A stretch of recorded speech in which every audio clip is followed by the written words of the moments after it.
Welcome to Wingtalk. This is Steve. We're about to get crunked today. This is going to be a fun episode. With me, as always, is Mr. Darren Lyons, all the way from the UK. Darren, how you doing today, babes? Yeah, I'm pretty good. I actually thought you were going to say Marc for some reason, but yeah. I usually do, but I feel like I need to work up to Marc because he's so dynamic. Yeah, just switch it around a bit. yeah. Go ahead. Yeah, I'm good. I've been actually spent the last hour and a half on the simulator because someone else who's in the chat I watched his video and it's like, right, I'm going to have a mess around. So. Cool. Yeah, I noticed you're wearing the Pink Floyd shirt today. Yeah. Dark Side of the Moon. Yeah. Hey, I know you're a bit of a music buff, and I know it might sound a bit amazing to hear, but most people look at me and they say there's a guy in his late 20s, early 30s, but I'm actually much older than that. And I went to this school back in this amazing time called the 1980s, went to college. And so I went to San Diego State University, and Castle Anthrax fed into San Diego State University. So we had all fair maidens running around the campus, and it was just a great time.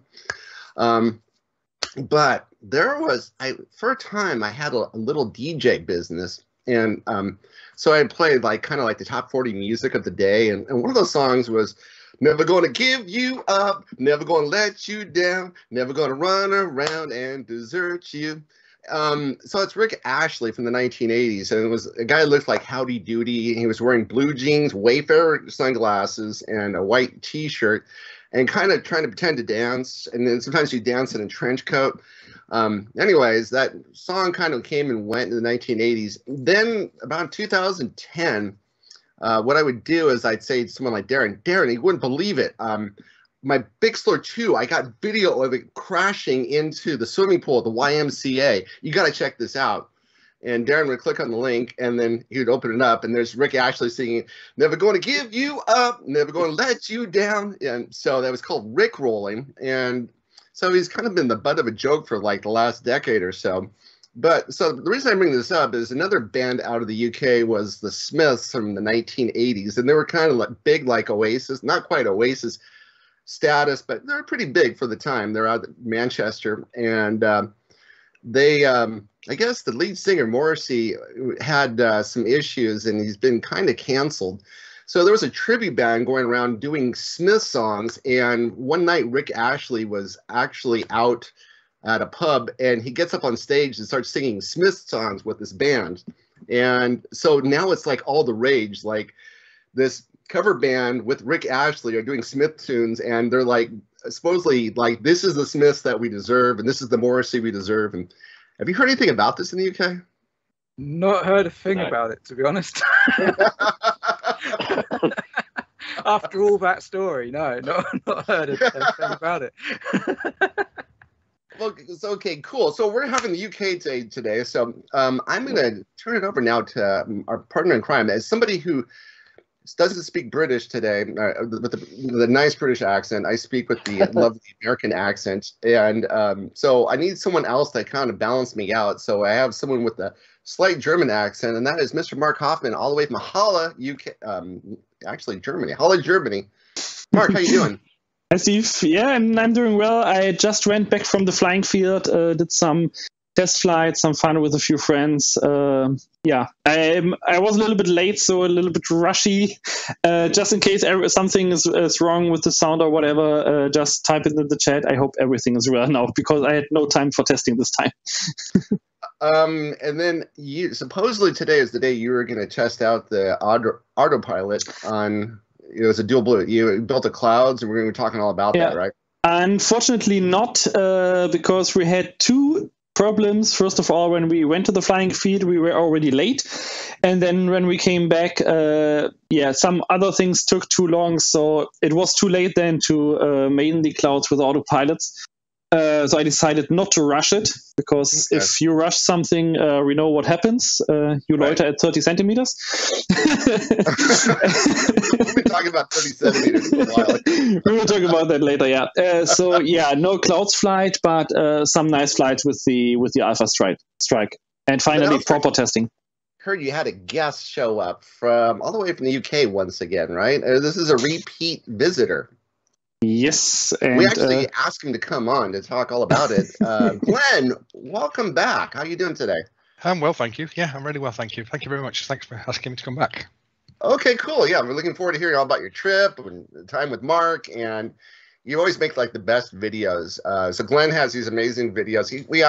I think he joined the group when we were about 6 months old, I would say. And he had a F405 wing that had problems, and it took a while to get his wing to get going. And yeah, we got together, and his first video is of him flying this AR wing out in the field, and he flew it, and he actually had audio on so you could hear his reactions as he's flying the plane, and it like took off in autopilot, and then auto launch, and he gets it up and he puts it in to return to home, and it starts losing altitude, and you see this nice old church, and you see the plane heading right toward the stained glass window and then doing a turn in the last possible second.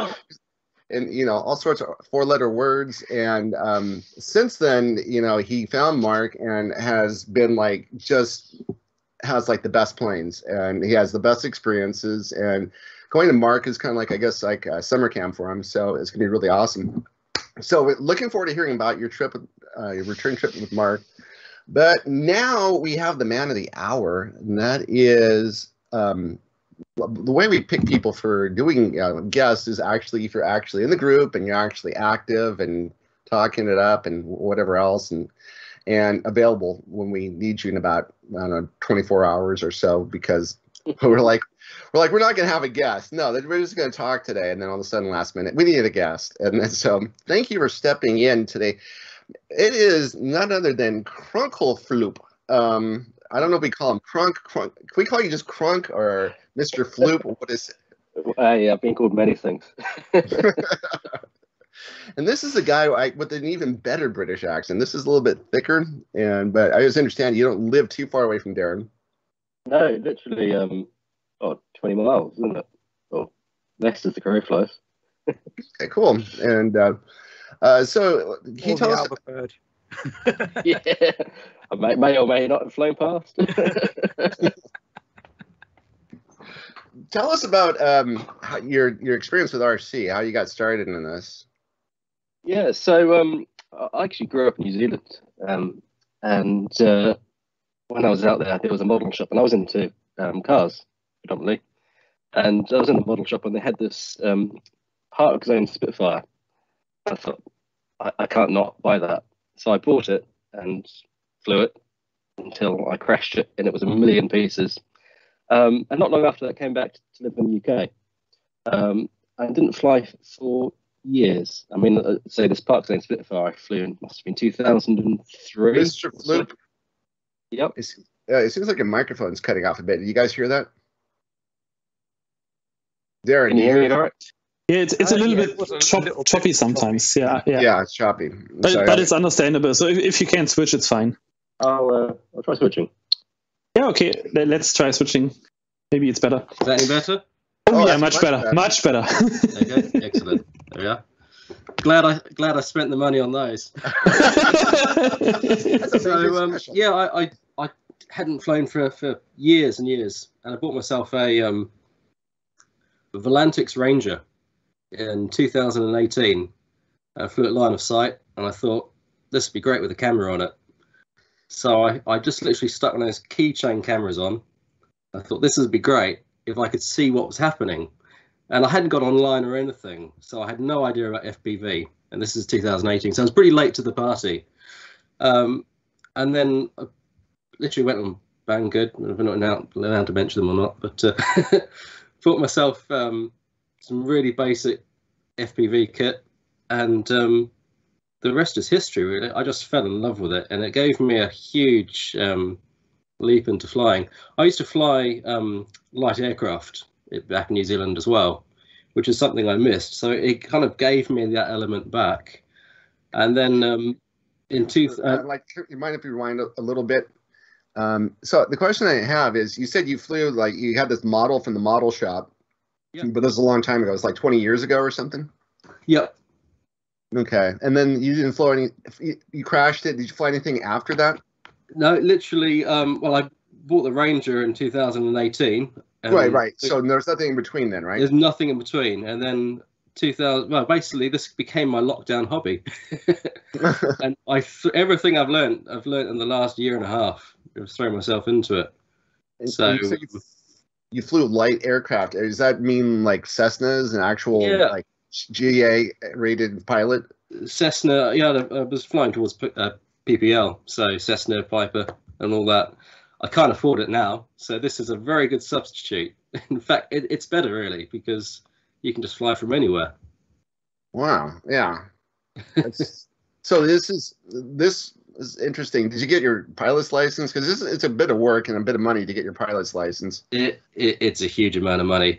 It's 3 times the price in the UK. So yeah, I've gone up a couple of times, but so I've let that lapse really.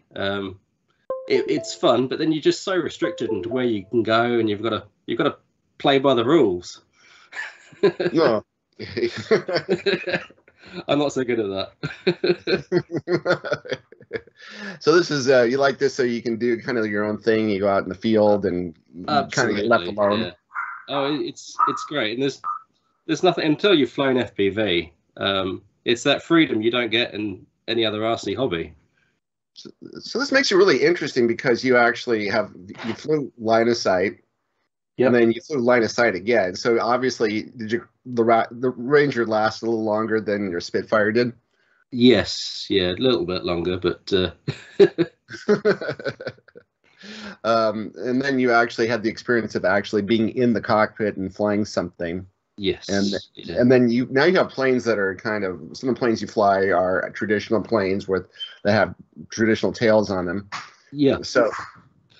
Yeah, I mean, after the Ranger, I got into a mini Talon because everyone had a mini Talon, so I thought I'll follow the group, and which is fine. But I've always preferred a conventional tail, as you can see behind me. I've got 3 up on the wall there, the Cub and the 2 Alpha birds, and to my mind, they just fly better. It's probably a heated thing to say, but just. No, everyone kind of gravitates towards one thing or the other, and it's kind of. Have you ever flown a flying wing before? Yep, I've got this little baby here. So that's the. Oh, okay. That's my evening. So that's oh, it's a fantastic little thing that. Plus points for the googly eyes. Oh, yeah. They got the googly eyes in front. Oh, that's awesome. It means it doesn't look so threatening when it goes through the back of someone's window. Okay, cool. So then you switched over. So the birds you've gone from the Ranger. Do you still have the Ranger, or did that one not? No, that went. I gave it away. I mean, I tend to give planes away, and I've always thought that hobbies like this grow through sharing. So whenever I'm flying, if someone comes up and meets me, I'll just say, well, look, give it a go. Here you go. Have a go.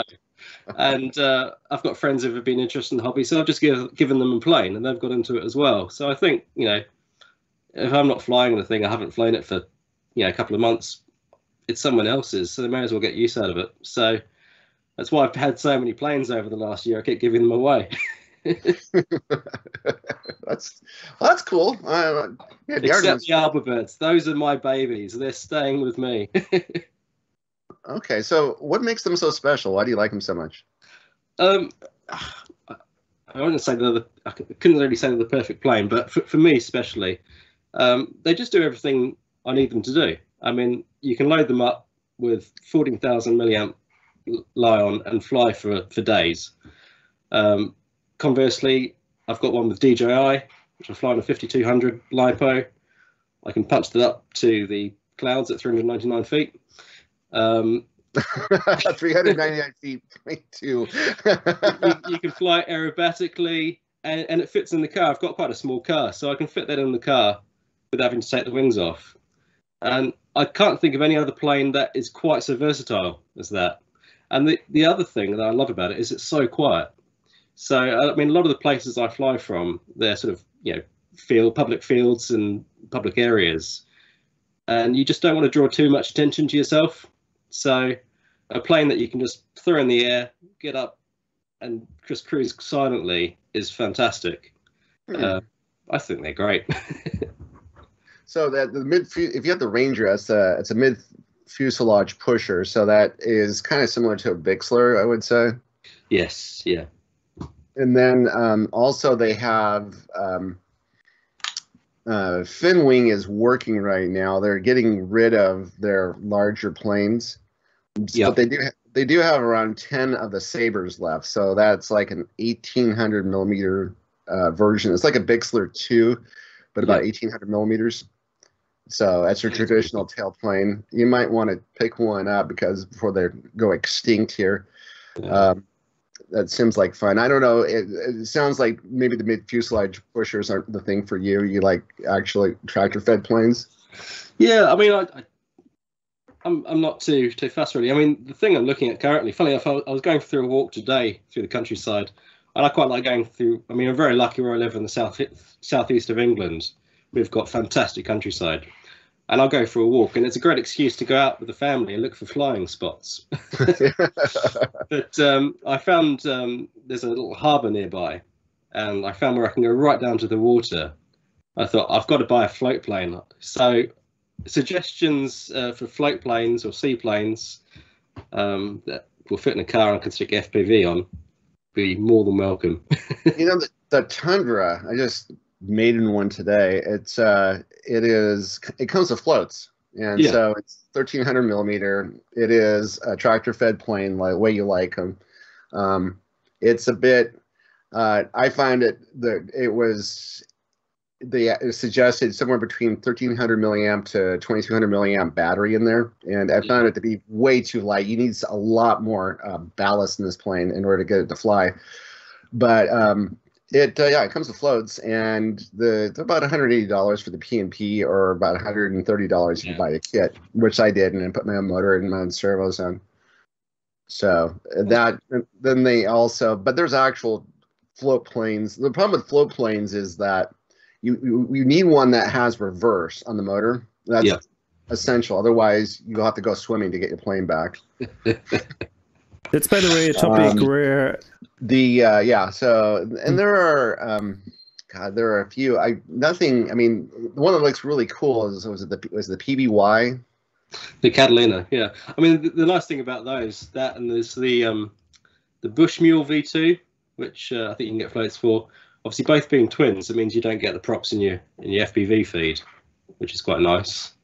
But apparently, that's very tip-stally. I don't know if anyone's had an experience of it, but that's the problem with the planes. Things that float is that in the water, if you don't land them quite right, they end up flipping over, and the motors get wet, and electronics get wet. So you kind of, Mark, you.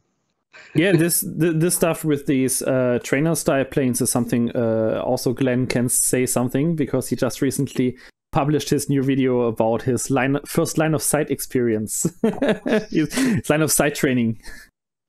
Yeah, I'd be really interested actually for the people that are in the audience for people to tell me who has flown FPV and then line of sight rather than the other way around, because I think it's probably more unusual. I'm not sure because I got into the hobby through drones, FPV, never flew line of sight ever.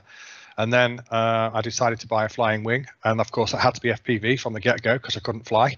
And when I discovered INAV and found out there was something called auto launch, when I was made in heaven, I didn't need to learn line of sight, did I? Of course not, because I just program the plane and off it goes, and it's just like a quad. 3 years later, after flying planes for 3 years, I realized that line of sight flying skills are absolutely essential after a number of video transmission issues and having to land into trees. So I decided, it was actually when I went to Germany, one of Marc's friends I think it's his dad, isn't it, Marc, that basically runs the flying club? His dad is I think main member of the flying club, so he's one of the leading members. But he started, so Andy itself, he started like 5 years, with the age of 5 or 6 when he flew his first line of sight glider. So he really grew into it. Right. So he invited me and Mark to go to the club, which was just amazing. For me, it even had a tarmac landing strip, which I just buzzed with the AR wing at low level all day.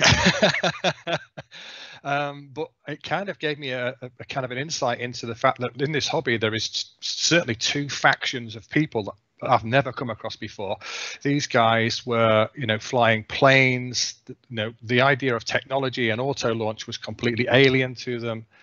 And in fact, today I went to my flying club. So long story short, I fell in love with this flying club in Germany. It was a little bit too far to travel at weekends. So I decided to come back to the UK and looked around for my local flying clubs. And I've been able to join one. I've been accepted after 3 visits. And they've let me in. I did tell them I flew FPV. I did tell them that outside of the club, I fly outside of line of sight. I fly long range, and I do things that maybe I shouldn't. I never fly above the ceiling in the UK. As much as I want to cloud surf, I can't where I live. There's too much air traffic to the oil rigs, and there's a local airport, so I don't do that. I did that in Germany. I think 450 meters. It was amazing. It's like being on the moon, looking down back at the Earth. 450 feet. Oh, good. Yeah, 450. Yeah, sorry, I forgot you. Yeah, the metric system and the UK system. I got confused. 450 feet. Yeah, that often happens when you go to Germany. You get confused between feet and meters. Sorry, Mark, my bad. So I came back to the UK and okay, I'm going to join a flying club. So I joined tried to join. They said you have to come and be vetted to occasions. I told them the truth, and they said, what you do outside of the flying club, we don't care about, as long as when you're at the flying club, you obey the rules. And I thought, wow, that's great. I've got a group of people here that are understanding. I'm the youngest member of the flying club, which is quite interesting, at 57, by about 10 years. And I've met these guys, and what I've learned from them is there is something else in this hobby that I've not seen or experienced. And I've been watching this guy fly this plane 3D and watching these guys do aerobatics, and the level of skill is off the scale. I mean, I could only aspire to want to do that. So I'm almost there. I've got this. Oh, yeah, nice. So 1100 trainer, 3S. Trainer Star. Okay, yeah, Cub. Oh yeah. There we go. Looks, it's a little. It's kind of like the a smaller version of the Apprentice. It's really nice. It's like a little Cessna model. Yeah. High wing. Yeah, this is perfect. Yeah. So I've been flying that around, and I had my first session last Friday, and I filmed it. And I've never been. It was more scary than the first auto launch 3 years ago, to be honest. Because I could see what was going on in 3 dimensions, whereas when I was in the goggles, I could only see the sky. So yeah, I've joined this club, and the difference in technology. And so today I agreed to meet the guy that's training me at the club. Just the 2 of us were there, and I said, would you mind if I flew my wing if you spot for me? Because he said I can fly FPV at this club as long as I have a spotter. So I said, would you spot for me? He said, yep, sure. So I'll go to the flight line, and I hold the wing, and I put my radio on the ground, and I click. I arm it, I click it into return to home. I'd spoken to Marc earlier and set a safe home a little bit further, because I can't go behind the flying line, of course, it's against the rules. So I have to set a safe home, which is in front of me. And I flick it on, arm it, I click return to launch, and I power up and I throw it, and the guy goes, no, the radio, pick up your radio. I go, no, it's okay, it's fine. And he had no concept whatsoever of auto launch. He had no concept whatsoever of loiter. You scare the hell out of people. And he's screaming at me to pick up the radio. And I pick up the radio, and I'm flying the plane. I put my goggles on, and I do a few passes and a few loops and a few rolls across the flying field, and I come into land. And he said to me, how do you do that? So I've learned from going to see Marc and going to that flying club. I've now been introduced to this other world, and these 2 different worlds are almost kind of running side by side with it seemingly not that much integration. But that's only my experience. I don't know what other people's experience is. Oh, yeah. That's we have.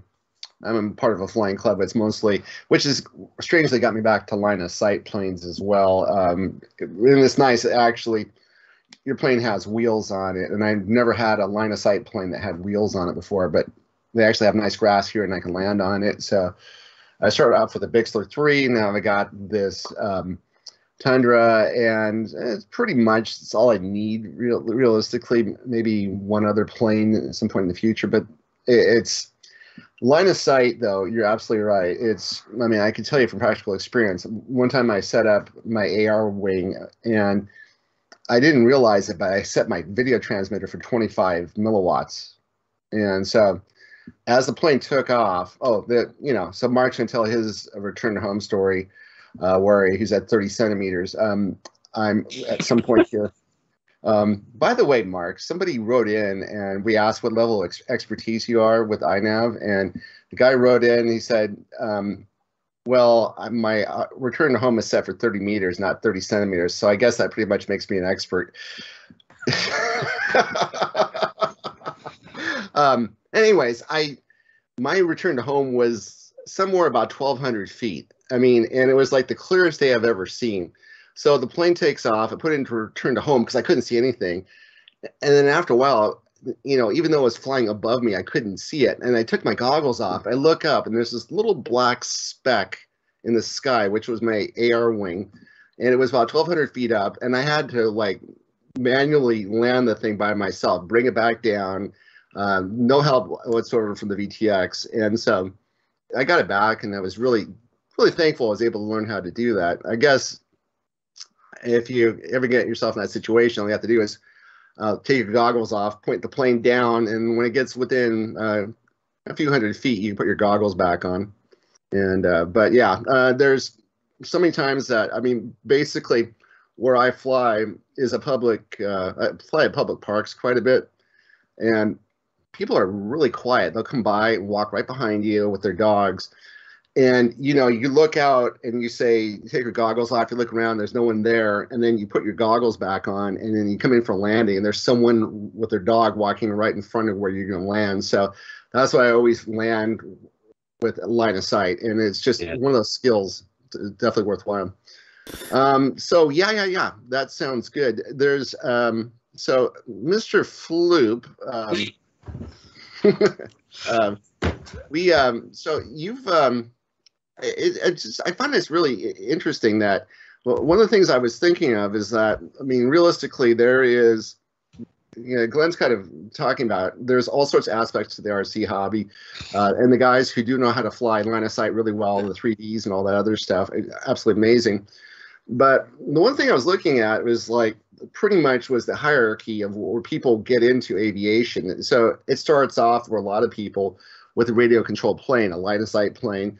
But this is going back 10, 20 years ago. And then they say, I'm really interested in this, and I get a general aviation license. And the next thing you know, they're working up for a commercial aviation license and joining the airlines. And as of right now, as you kind of alluded to, it is really expensive there, but it is expensive here in the United States to get a general aviation certificate. One thing I was checking out was NASA was working on getting what they call UAVs, what we fly, that they actually did, and for the first time, with the blessing of the FAA here in the United States, they had an actual FPV flight, and it was done with, using the control towers and everything else like you would here in the United States. And I guess it was a little bit more than a guy on a radio. I guess it was like an authentic cockpit and stuff like that. Do you see the hobby evolving towards that, where you're actually, you're actually flying quarter scale planes that are exact replicas, using replica cockpits at the flying, like at an airport in a hangar somewhere? Yeah, I guess it's a tricky one. I mean, coming out to the line of sight things, as Glenn was saying, there's these two worlds that run very much parallel. I think there's also there's the three really, because you've got the amateur light plane aviation, you've got the FPV pilots, and you've got the line of sight pilots. And how long have people been flying FPV and line of sight side by side without mixing? So I think it's going to take time, and that surprises me that there's, I mean, speaking to a few people that fly at clubs, and you mention FPV, and they suck the breath in and say, "Oh no, it's the dark art of flying." But what surprises me is how many people give up flying because they can't give up flying line of sight because of their eyesight. Mm-hmm. And they're generally older pilots. Whereas if they transition to FPV, they could keep flying for another 10, 20 years. Yeah, and the other thing is we get a lot of people who join the group who were line of sight pilots. Actually, no, actual general aviation pilots, but they can't pass the physicals anymore. They had a stroke or something like that. And so they want to get into FPV so they can get back to flying once again and get the experience. Now, you found the experience. You said it's more rewarding than general aviation? Absolutely. I mean, it's the freedom of it. I mean, I love just exploring from the air. And as I was touching on before, this is my lockdown hobby. And what kind of got me back into flying and especially FPV was, you're told you have to stay at home for 6 months and you can't go out. But you're allowed to go for a walk and get your daily exercise. At least in the UK, that's how it was. Right. So I thought, well, I want to explore a bit more because, as soon as you're cooped away, you want to be free.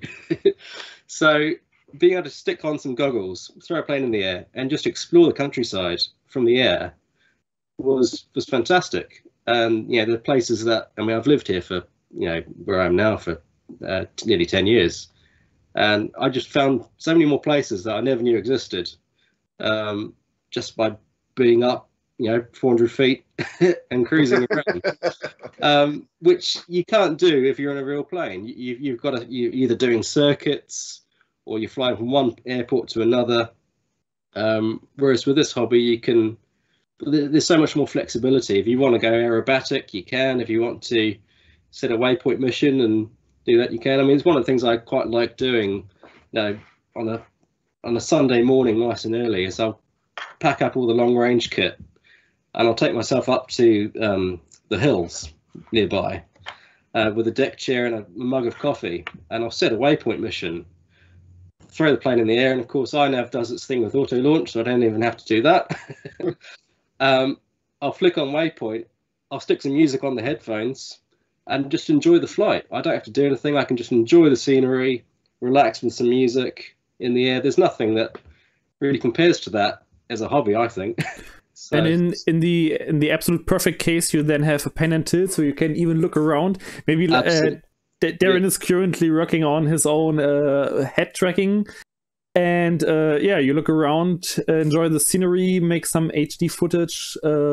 Absolutely, that's absolutely great. Yeah, I love it. It's great. Speaking of line of sight, there's somebody who graces both worlds of FPV and line of sight. That's Darren. Darren actually has some really neat line of sight planes. So Darren, your 2 cents on the two worlds.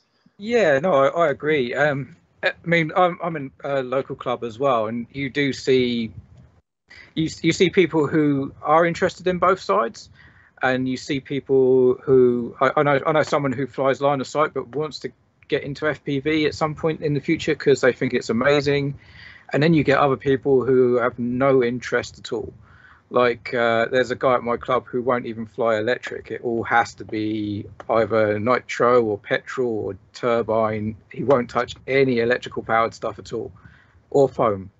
So you do get both sides, and likewise you get FPV guys who have never tried line of sight, don't have any interest in it. My personal point of view is, people who aren't trying it are just missing out.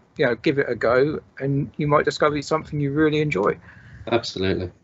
So it is beautiful. In anything, it's always important to keep an open mind, isn't it? Yeah. I think for me, Darren, what I'm really looking forward to when I become competent is flying my wings line of sight and seeing them in the air.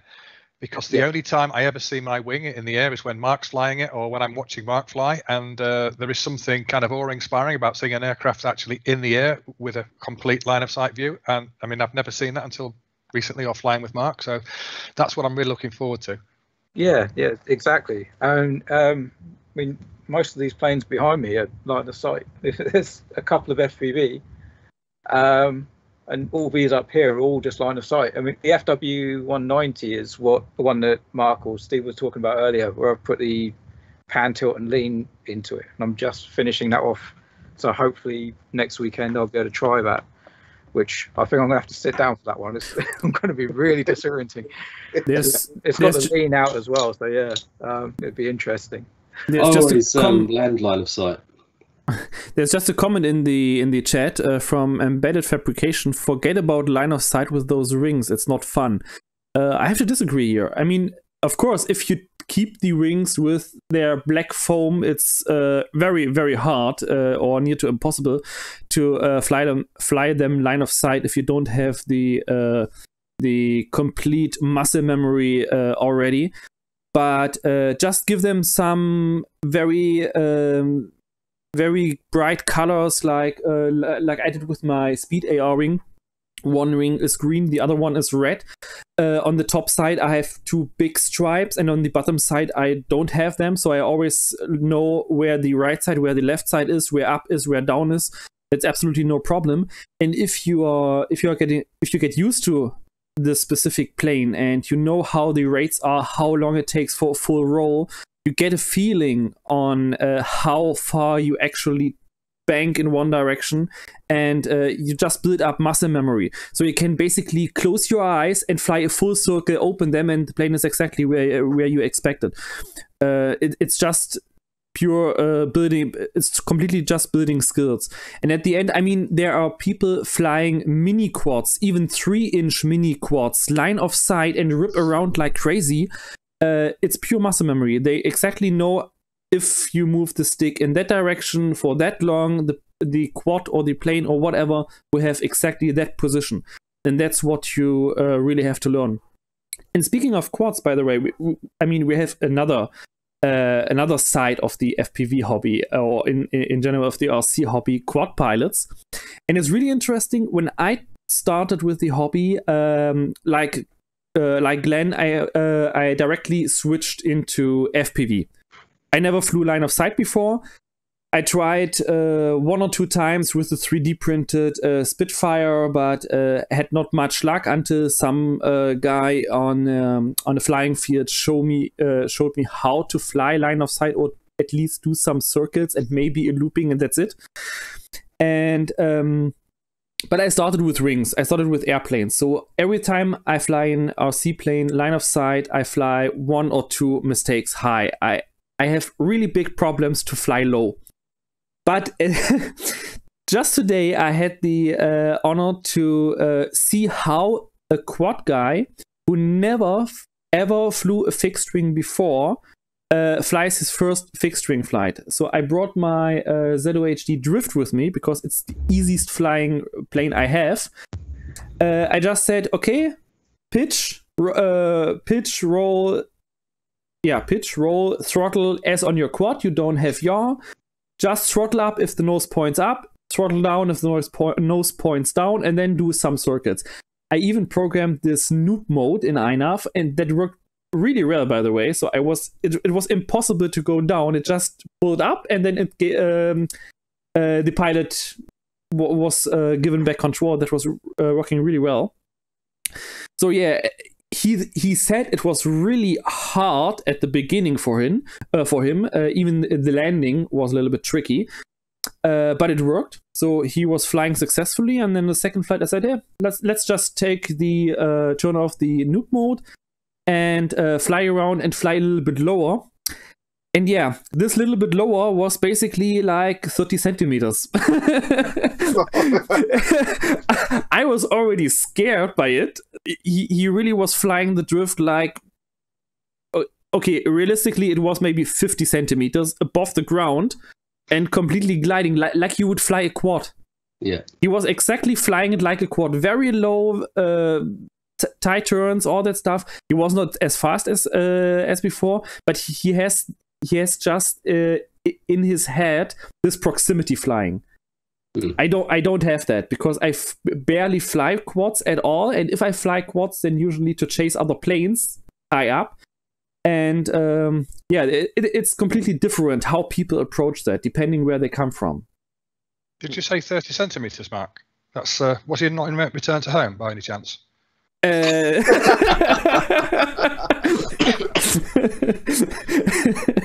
It's a good one. No. Sorry. By the way, speaking of altitudes, I know Darren has made a nice pull request for the configurator. He started to add converted units behind the fields where you input the altitude, distance, and all that stuff. Just today, my friend Andy was testing waypoint missions on his AR ring, and he was complaining that his INAV is tuned so bad, and every time he tries to make the mission, the plane goes in a dive or goes up or whatever, it goes totally crazy. I flew it, so the first time I was very close to waypoint 1. I enabled the mission mode, so waypoint 1 was hit, then it climbed to 90 meters to waypoint 2, and then suddenly it dived again. Let me check that mission. Yeah, waypoint 1 was at 50 centimeters, waypoint 2 was at 90 meters, waypoint 3 was at 90 centimeters, and then the whole rest of the mission was at 90 centimeters altitude. And in the mission planner, we have a converted unit in meters behind the entry field. So, Darren, I think it was wasted time. It won't help. But ultimately, it needs people to actually check what they've put in there. Just only ever do what you tell them to. Yeah, absolutely. I had an interesting one the other day. Have you ever flown and landed completely instrument flight rules? No, neither have I. Landed not yet, but I have flown my plane manually back in instrument flight. Yeah. I was flying the other day and some fog came in. Complete whiteout. You couldn't see anything on the camera. I could hear the plane. I couldn't see it. And I had it connected up with Mission Planner, so I could see the artificial horizon, home direction and everything. So I thought, well, I've got to bring it in. It's either kind of come in one piece or in a million pieces. As long as I can recover some of it, it'll be fine. But I was thinking it's a lost cause. Flew it back in. Looked like it was lined up for home. I thought, I'm not even going to bother with the camera or anything or using the goggles. Just literally on the artificial horizon. And I could hear it getting closer and closer. And then probably about 15 meters away, out of the fog, came this alpha bird about a meter off the deck. I cut the throttle and brought it in. But it was amazing. I must have flown for about 10 minutes just on the instruments. And the heart's going dum dum dum. So is this why you put those really bright lights on there now? No, that was the other one. It was camouflaged as well. You couldn't see a thing, but it was a different experience. Not one I necessarily want to repeat, but it was a thrill anyway, because that's why we do it, isn't it? So, Darren, I got a question to ask you. Since we're talking about conversions and stuff like that, when you set up an OSD, you get the choice. One choice is it going to be metric or is it going to be imperial? Me? So mine's going to be UK. What I was wondering, is it possible in the future to make it so that you can set one OSD screen up as metric and another one set up as imperial? No, it wouldn't work. But also, it wouldn't really make sense, because from a pilot's point of view, you're used to what you're used to. Yeah, but the problem I run into is like I fly metric because everything about RC to me is metric. The weights, the measurements, everything. So I keep it metric. But you're flying with a guy, and he's like, how high up are you? And I say 160 meters. He'll say, how high is that in feet? So the easiest thing to do... Times 3. For that, or you can send the telemetry back to your transmitter and set your transmitter up to use feet, and then just have a screen on the transmitter with the telemetry values, or switch to read them out. Okay. That would be the easiest way. That'd be the easiest way to do it. Pretty cool there. Awesome. So yeah. Just to go back to the flying wings thing, and Mark saying about you build up a muscle memory. The last time I flew a flying wing line of sight was mini AR wing. Oh God. And I was testing multiple rate profiles. So I had one with a maximum bank angle of 60 degrees, another one with 45 degrees. So there's no muscle memory there at all. Yeah, it worked fine. It was great. it was also totally crazy when I flew the Alpha Strike, but I had to be really carefully, and I think in line of sight I never flew it actually in manual mode, and that was a good decision not to do it. Just today I flew in manual mode with full roll input, just for 1.5 or maybe 2 seconds, and it was spinning up. And it went fast on every rotation. You can already hear how can I explain that? How you if you have a helicopter, and imagine the plates of the helicopter fell off and spin through the air, totally going totally crazy. This was how the plane sounded like. It was spinning so fast I couldn't see the ground anymore. So if I would have tried that in manual mode on line of sight, I would be totally lost. That's absolutely crazy. So we got like about 14 minutes left of this first hour, and I would like to hear about Glenn's visit to you. If we can finish the hour off, and then in the next hour we can get into all the neat things that Marc has gotten into, and Darren, and we need to talk about INAV 3.02 coming out as well. So, and also some of these new planes, because we were talking about, there's about 5 really interesting planes that have come out since the beginning of the year. But Glenn, you got this big Pelican case, and you filled it up with really high-end UAVs, and you took it to your local airport, and what happened? Well, I got this case, and I put a Dart XL and an AR Wing Pro in it, and no lipos and tools and radio. And I went to the airport and first of all took the case to the normal baggage check-in, and they said that's too big. So they sent me some other place, and the guy asked me what was in it, and I said it's got planes in it.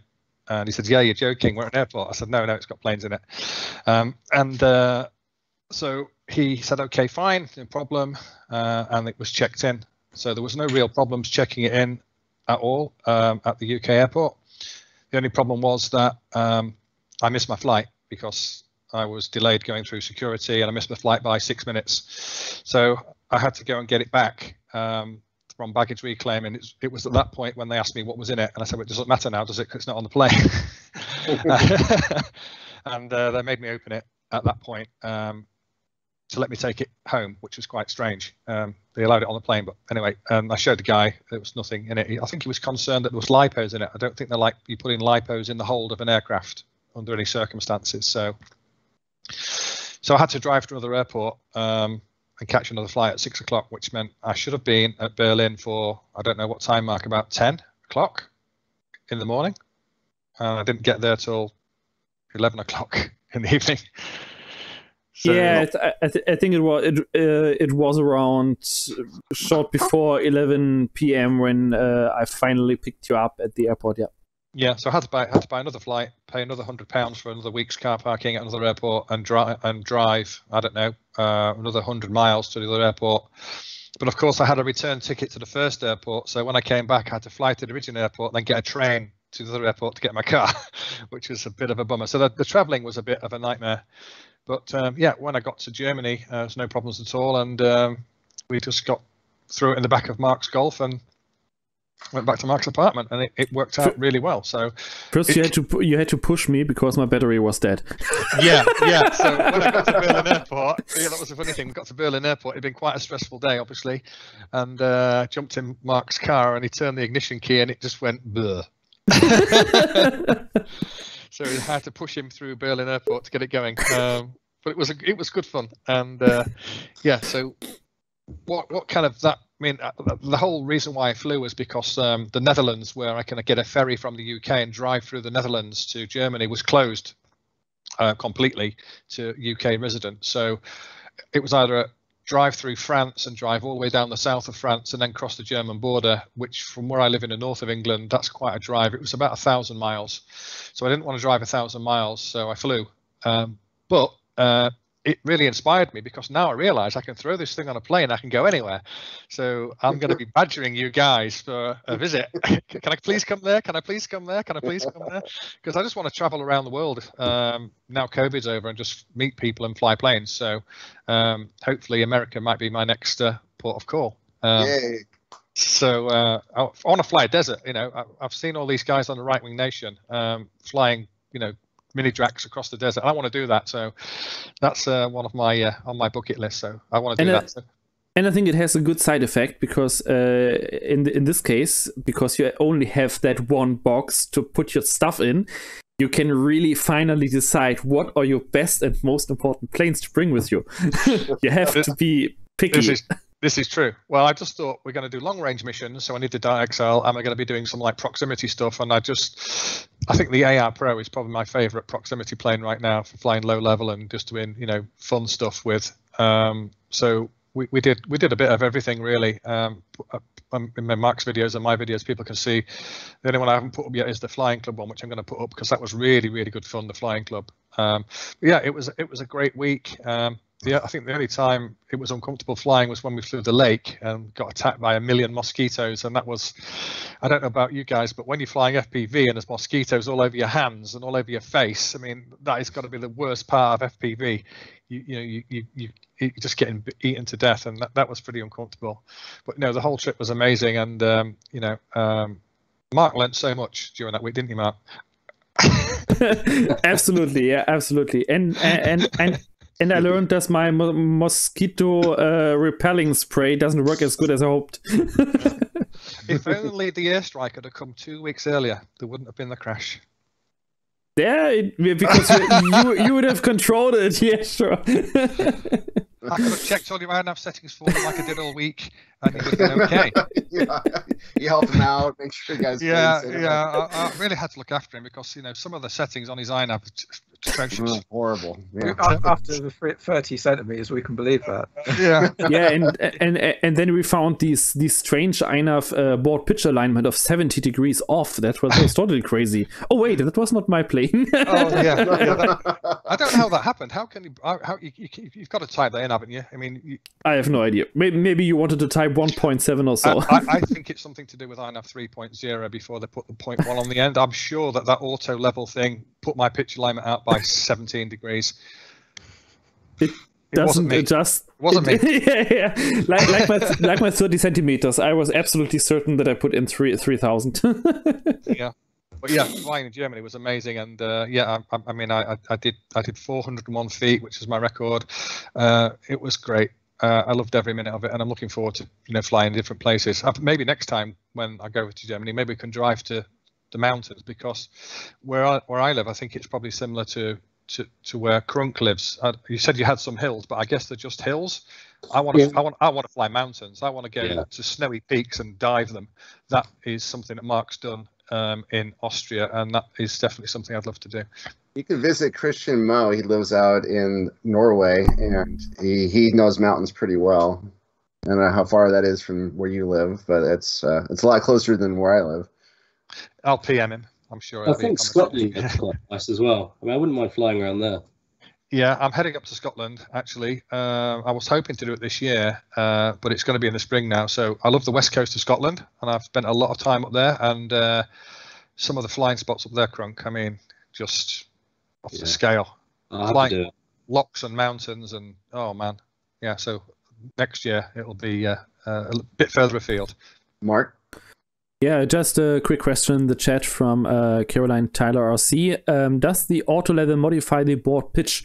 No, it does not modify the board pitch alignment. It just modifies the angle of attack in self-leveling modes. So this is specifically only like if you pull the stick back in self-level modes all the time. It's basically just a trim for that. So the plane keeps altitude better. It does not adjust the board pitch alignment. Cool. Yeah, if you have questions, feel free to just type them in. We'll get to them as we can. So that's so did you bring back any cola beer? I drank far too much beer. We went out for a meal. We drank loads of beer. Well, they have all these scooters in Germany, in Marc's city. Like, I don't know whether you have them in America, Steve, but basically little electric scooters parked everywhere. You get an app, and basically you scan the app. Mark's busting up. There's a story here. What's going to happen? So I wanted to go on one of these things. I kept saying to Mark, "Can I have a go on one of those?" He's not today. Can I have a go on one of those? No, not today. Can I have a go on one of those? No, not today. Okay. Like a little child. It was so crazy. So we go out. He takes me out for a meal with Chris, one of his friends, and got pretty drunk. And then on the way home, I said, "Can I have a go on one of these?" He said, "Yes." So of course I fell off it on the tram lines, but yeah, I did eventually have a go up and down the street, and then the tram lines were very wet, and the scooter, I tried to do a big quick fast turn, and the back wheel caught on the metal tram lines and I fell off. And then he said, "That's it, you've had your go," and made me put it away. and then he really, I mean, I had the app still on my phone, so you book them by app, so they get unlocked through the mobile network. And then he was driving the street up, and then he was coming back, and I said, okay, he did his round. No, he rushed by at full speed, drove in the other direction, and I said, okay, let's let him do another round. Then he turned around, then he fell off the scooter. My best friend, he told me that he fell. I didn't see it. And then he came back. He drove another round up the street. And then he came back again, and then I said, okay, now it's okay. I think it's time to stop now. We have to go home. It was so funny. The funniest thing was when we got home, we'd gone to the shop, me and Chris, and we'd bought some more beer. When we got home, Mark had left. What did you leave in the restaurant? My bag. He left his backpack in the restaurant, so he had to get on the scooter and go all the way back to the restaurant. God. You still had an hour left, right? Or 45 minutes or something by that point? It was even by the hour.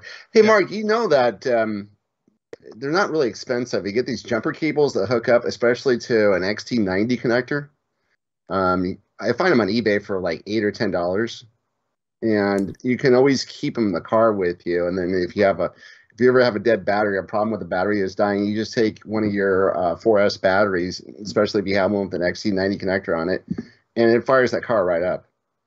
Yeah, that's what I actually did. So before, I mean, the first time my car battery was dead, I really left the lights on overnight. So of course it was empty. So I used just a 3S LiPo, connected it to my car battery, started the car, and everything was fine. And I thought it was just because the light was on, but later, as I said, when I was getting Glenn from the airport, I realized that even if I drove 200 kilometers or 140 kilometers or so, and even then I tried to start the car and it wasn't starting anymore, so the battery was definitely dead. So the first thing after the first night when Glenn was with me was to go to the car shop and get a new battery. Oh God. That would have been a nightmare if we are outside in the flying spot somewhere in the wilds on a field track, and suddenly we can't start the car anymore. Yeah. Oh, how about the tires? The tires still good in that car? Because this is a used car, right? Yeah, the tires are still on. It's fine. It's crap. It's a lot of scratches and dents and whatever, but it brings me from A to B, and I don't care if I go the field tracks and hit some deep holes or whatever. It just brings me where I want to go. And that's great. Yeah, that's one of the things. I mean, when we first met, Mark has financial issues that were not caused by him, but if you know the quality of his character, he's a stand-up kind of guy, and he took it upon himself on his shoulders. And he really kind of suffered for like the last few years. So getting a car was like a big thing for him. But at work, he's doing really great. And especially, he didn't really speak English very well at the beginning. And then he got promoted because he speaks English so well now. And he's just a technical kind of guy. He worked for Dell and level 2 support, level 3 support. Level 3. Level 3 support. That means the first flunky you talk to, after we get tired of them, you say, put me up to level 2, and then you talk to someone who knows their stuff a lot better. But when you're like, wait a minute, you don't know your stuff well enough. I need to talk to Mark Hoffman. Get Hoffman on the phone, and then you go to level 3. Level 3 is Control Alt and Delete. Unplug the computer, plug it back in. Yeah, and the funniest thing is that my direct boss, my team leader, is from Ireland. So yeah, so sometimes I still have issues talking with him. Well, the British have problems talking to the Irish sometimes. Some of their accents are really thick, right? Scotland in particular, right? They're just kind of I cannot make heads or tails out of their conversations in the Scottish. It's just sometimes so thick. But yeah, good luck to you on that. All right, so we are at the 1 hour line right now. So what we're going to do is we're going to take a 90-second break, and we're going to come back. We're going to find out what Marc has been up to as far as he has this project that he's working on. Both Marc and Darren have these big planes they've been working on. So Marc has got his maiden when Glenn was out there, and so we're going to talk about that and his plans with Autopilot and all this other good stuff. So we'll be right back.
And we're back. Thanks for sticking with us. We are going to find out now all about Marc.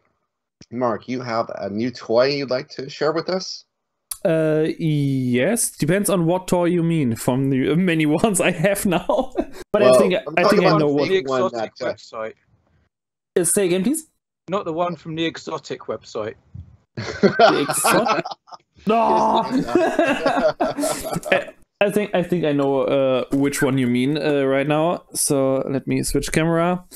So yeah, that was my project for this week to maiden the ZOHD Alpha Strike.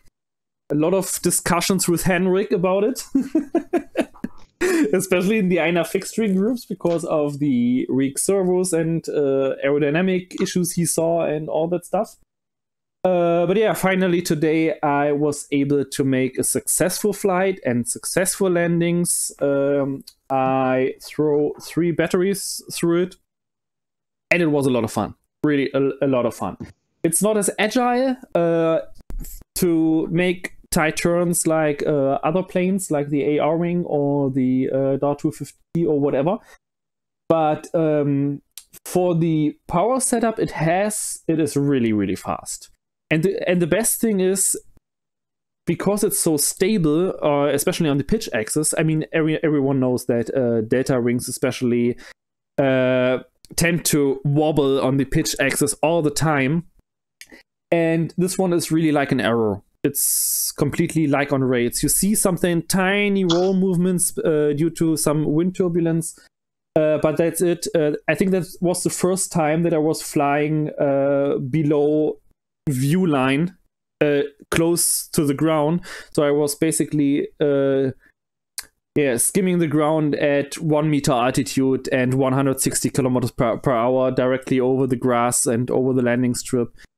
That was really a lot of fun. But I realized I need new batteries because all the 4S batteries I have for this size are basically dead. So what's the all-up weight on that plane? The all-up rate with 2,600 milliamp hours 4S is it was 741 grams roundabout, and I think with the 2,200 it should be around 700 grams. I have not measured that one.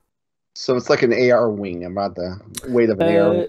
It's a bit lighter, I would say, even a bit lighter. With the speed AR wing I have. It has some laminate on it and a beefier motor, even beefier than this one, at least from the size. It's about 900 grams with the same battery. Okay. But on the other hand, I have to subtract 50 grams because on the speed AR wing I use an action cam in the nose. This one is really FPV only, no HD cam. Pure flying fun. What's the wingspan on that?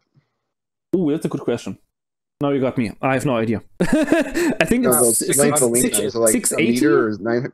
No, it's smaller. I think the wingspan is 680 or 670 millimeters or so. So it's longer than its wingspan. It's really complete jet design. So you can see here, now I fill my whole camera screen, and here it's longer. Yeah. But it has weak points, as some reviewers already have seen. Oh, by the way, this is definitely a cursed plane. It's absolutely cursed because I think half of the people I know crashed it on maiden flight. But every time was something else, so it was not the plane's fault. The plane flies great as long as you follow the manual and put the 2 to 3 millimeter up trim in there. But after that, as I said, I had the problem with the receiver that had its antenna too close to my VTX, and the telemetry, when the signal got weak, killed my VTX signal. Then the return to home altitude at 30 centimeters, then killed the plane. I have another friend who forgot the up trim, so he had I'm not sure about the up trim, but he smashed it 3 times into the ground before he was finally able to maiden it with my launch settings. Then we have Painted 360, who on purpose did not put in the up trim, and he regretted that after the first throw, I think. And yeah, a few other planes. One pilot was just flying too low and it smashed into the ground. It's difficult. It's definitely not a beginner's plane. So yeah, where's this fit in? Who is this really designed for? Speed junkies, I would say.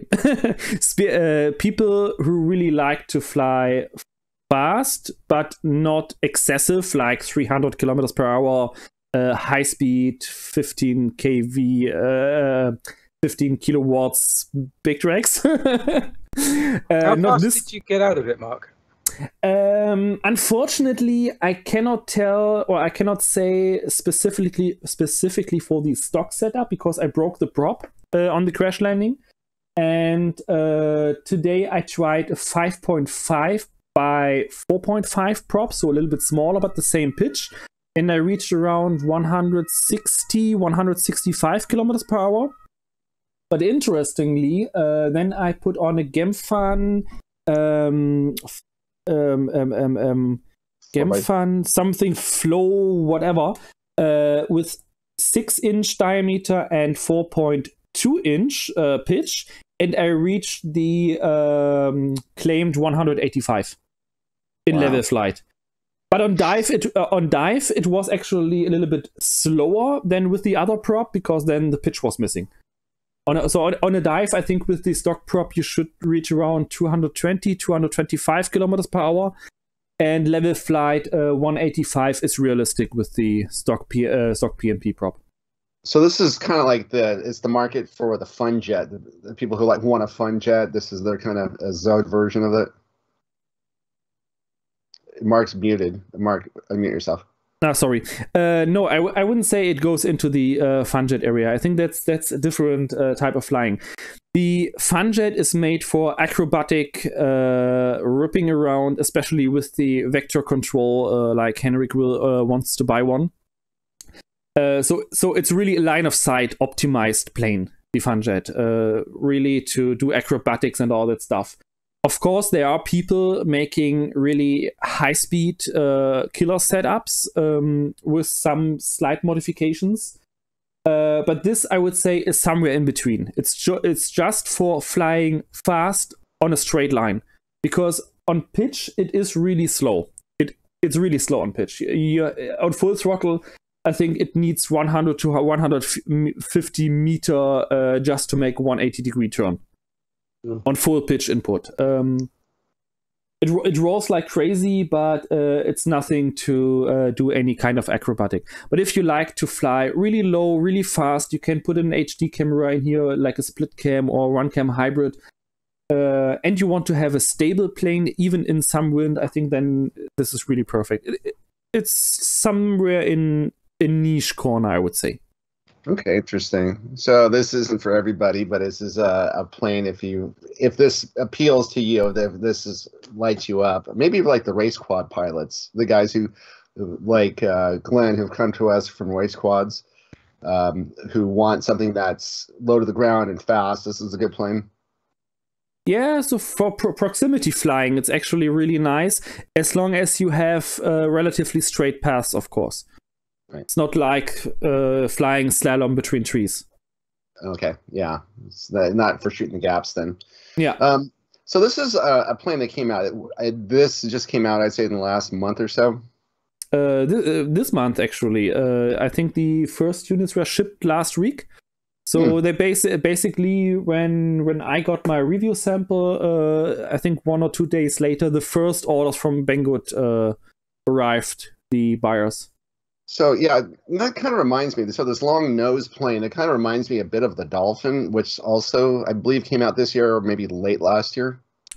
Yeah, I think with the Dolphin, it's a very similar category, but the Dolphin is not made that much for speed. It is fast, of course, but not for that kind of speed, actually. Okay. I mean, the downside is with the plug-and-play setup, the airframe itself is basically already on the limit. So the plug-and-play setup is really made everything to the edge. The servos are on their limit. They are only small 4.5 grams plastic gear servos. The elevons are pretty flexible, as you can see. So, and in manual mode, if you do a dive, full throttle dive, and you go over 200 kilometers per hour, you will feel how the elevons flex. Because then if you go full pitch up, you feel that it just doesn't want to follow, really. So yeah, if you want to go faster than plug and play, faster than 200, you have to do some modifications. That's for sure. One of the other questions is something that I've been wondering about, because we do see planes come out all the time in the group. And it seems like in the last 6 months that the way I look at it, it was like the binary. It was the first one to come out, the Sonic model binary, which is that first 1200 millimeter to 1400 millimeter dual tractor fed plane that came out. And then there was the Alba Bird. And then since the Alba Bird was for some reason tended to be the gold standard in that particular format. It was the one that everyone aspired to be. But we got a few other planes that came out, like the Dragon 2, Reptile Dragon 2. That was also a twin. And all these other planes that came out, I don't know what it is. Nothing has really caught on. Have you guys, I mean, there's one from the same company that made the Dolphin that gal was posting every day about. It looked like the air loader. It was kind of like square looking like the air loader, but it had the air loader was from Ishin. Killer Whale, was that? Yeah, the Killer Whale. Yeah, that's the one. It's a bit square, isn't it? I mean, the Killer Whale looks interesting, but it's more. I think it's more for flight time than flight distance, because they say it's a long range plane as far as I know, but even Ishin says the air loader is a long range plane. But actually, range comes from efficiency at speed. So what matters for long range is covered ground per battery, and not covered flight time or reached flight time by battery. And I mean, just to put that in perspective, if I use a good example was when Glenn was here, we did the long range flight. The .XL, for example, it's a very slow cruiser, 60-65 kilometers per hour. Nice cruising speed. I think that's basically the peak of its efficiency on 4S with the stock setup. But then compare that with the AR Pro that pulls the same power but flies 80 kilometers per hour. Of course, it covers more ground. And then just today, I was really surprised. I used this little fella. I smashed it around with 50%, 70%, 80% throttle. 120 kilometers per hour minimum all the time. Then I landed, I disarmed, and it said 130 milliamp hours per kilometer. I mean, the Clouds has about, or my XUAV Clouds has about the same milliamp hour per kilometer rating. The only difference is, of course, I can put 10 times the battery in there. Yeah. It's all about the casting speed, isn't it? Getting the most efficient speed for power. Yeah, for the airframe. And the thing with the Alba Bird is pretty good with that. I mean, it's quite a sleek shape. And the other one is of course, the Crosswind Mini, which, I mean, I was speaking with Adam Glennis the other day, and he put up a video of his, and he was on 100 milliamp hour per kilometer, but he said that he was actually not flying that efficiently at all. So that's a really efficient airframe, especially for its size. I think the Crosswind is the gold standard for that. I mean, the Alba Bird's, I'd say it's a mid-range plane. You can fly it very efficiently, but you won't go anywhere fast unless you play with the winds. The other one I've been looking at is the MFE Striver, I think it is. My Fly Easy, which looks quite similar to the Crosswind. That's got some quite interesting little bits to it as well. It's got like a parachute hatch, and it's really set up for mapping, and that looks like a very efficient plane. I don't have anyone flying it though, so I might have to try and get one of those. A surprisingly efficient one is actually what you've got on your shelf up there, the Goblin. Yes. That can cover ground very quickly, quite efficiently. We can't fit as much battery in there, but it is a really efficient plane. I look forward to building that one. So, Darren, did you get your hands on the Dragon 2? Yeah, I've done a bit more work on it. I've decided that I'm not going to review planes anymore just because I'm too slow at building them, to be honest. But yeah, I've put more work into it. I just need to sort out the flight controller, and then it can sort of all go together. But most of it is sort of there. As I understand, that's kind of a really heavy plane. The all-up weight on that it takes quite a bit of. It's like close to between 2 and 3 kilograms. I don't know. I mean, the actual foam itself isn't. Doesn't feel overly heavy, but it's got a big area in there for battery, so no doubt it could be loaded up with a lot of battery. I mean, I've got a 10 amp hour 4S LiPo that I usually use for field charging, and that just swallows it up. There's loads of space. So and then you also got your hands on what it was like an E-Sheen plane, but it looked kind of like the Drift. Oh yeah, the Razor. The Razor. Actually, just look at the box. Yeah, that was. I know some people enjoy it, but I was a little bit let down. It's all right line of sight, but FPV just didn't really do anything. The problem was on 2S. I was flying it on a reasonably calm day on FPV, and it just wasn't going anywhere. I just felt like I was quite high on the throttle and just took forever. 3S was fine, but that resulted in the prop exploding and pulling the nose off. But yeah, other people get on with that. But to me, I think if I was going to use the Razor, it would be just line of sight. You don't notice the speed problems so much there. And it's quite a relaxing plane. So I mean, Andrew Newton likes it for sloping and line of sight.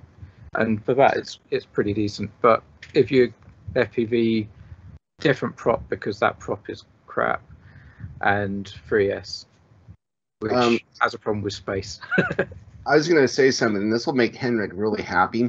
So, Glenn, when you are looking to get yourself into line of sight planes, if you want something to fly out in the field that you don't have to go to the flying club for, we have in the United States, we have an app called OfferUp. I don't know if you have that in the UK. Don't think so. Anyways, basically it's like eBay, except it's free. And people locally will list all the stuff they have for sale. So if you keep your eyes out for something called the Easy Star, it's made by Multiplex. So it's a German company. So the Easy Star 1, this is an old one. It was a complete all-in-one kit. It came with a set of high-tech servos in there. And it is essentially, it's like the Bixler, except that it doesn't have ailerons. So it just, like the Radiant, it just uses a rudder and elevators. And it, I believe, has an EPP foam wing on it. So the thing is extremely, it's the one plane I can say, you just go out to a big field where you don't have any trees around, and you throw it, and the thing just flies. And it flies forever. You just need like 1,500 milliamp battery. You'll fly for 30, 45 minutes on that battery. It is just really the best plane to fly in line of sight. The other thing I would suggest is if get yourself a simulator. Now, there are some good simulators like made by Wings. If you can, Darren, you gotta say something. You don't want to fly an Easy Star. You want to fly an Extra. It's more fun. I've already got my eyes set on something, and I did find out today at the flying club that the plane that I've got is not going to be any use to me for passing my A certificate because it's not heavy enough. So you need to have a plane that is at least 1 kilogram. So I'm looking at the FMS 1700mm Super Cub because I really like the look of these. Great plane. It's got big 6.5-inch foam wheels, and I really like this kind of bush plane look. So I'm going to go for one of those, but I'll certainly check out that Easy Star, if it's going to be something that can be fun to fly in small places, maybe like football pitches and stuff like that. So it's a really easy plane to fly. I mean, I think a lot of people got started with that plane, and if you crash it, it's pretty forgivable. You can also get yourself, if you can't find one, if you can find a Bixler 1 or version 1.1. 1.1 version 2, I believe, is what they're little green and white ones, and just leave the ailerons off and just fly with the rudder and elevator, and that would be essentially a very similar plane. But also the other thing I suggest is if you can get your hands, I know you can, on it is the Real Flight. So they have 9.5. If you get that, then what they have is they're made by Horizon Hobby, and they have like about 20 models that they sell from Horizon Hobby, including some of their higher end models. The benefit I have, and this is one of the reasons why you want to join a club if you're into line of sight planes, is because the guys get sick of them really quickly, and their planes, they'll fly them, and then after about 6 months, they'll crash them a couple times. They'll sell them off for like half what they paid for it. So if you want to fill up your house full of planes, that's the way to do it. You just belong to one of these local clubs, and there's always someone selling them. You know, like now the Draco, that was the plane to have like about 3 months ago. That was, everyone wanted that plane. Now everyone's selling these things off just left and right. That is a huge plane. So, anyways, sorry about that. So, Mark, I have to say, I really still love the I think it's E-Flight, the Tundra, or in general the Tundra series, especially the big Tundra. I think it has 1.7 meters wingspan or so. And if I remember correctly, I have to look up the datasheet again. You can run this thing even on 6S and do real serious acrobatics with it. And I mean, a plane with 1.7 meter wingspan, such a big and heavy bush plane, and then doing acrobatics like tight loops and all that stuff. I think this must look really, really impressive. I know a guy here in the city who actually has a Tundra, but I don't think that he has the grand one. I think he has the standard and a mini. And he sometimes does some acrobatics, and that looks so cool. I mean, maybe it's just because I know that plane for so long now, and I always wanted one, and every time I had the possibility to get one, it was sold out.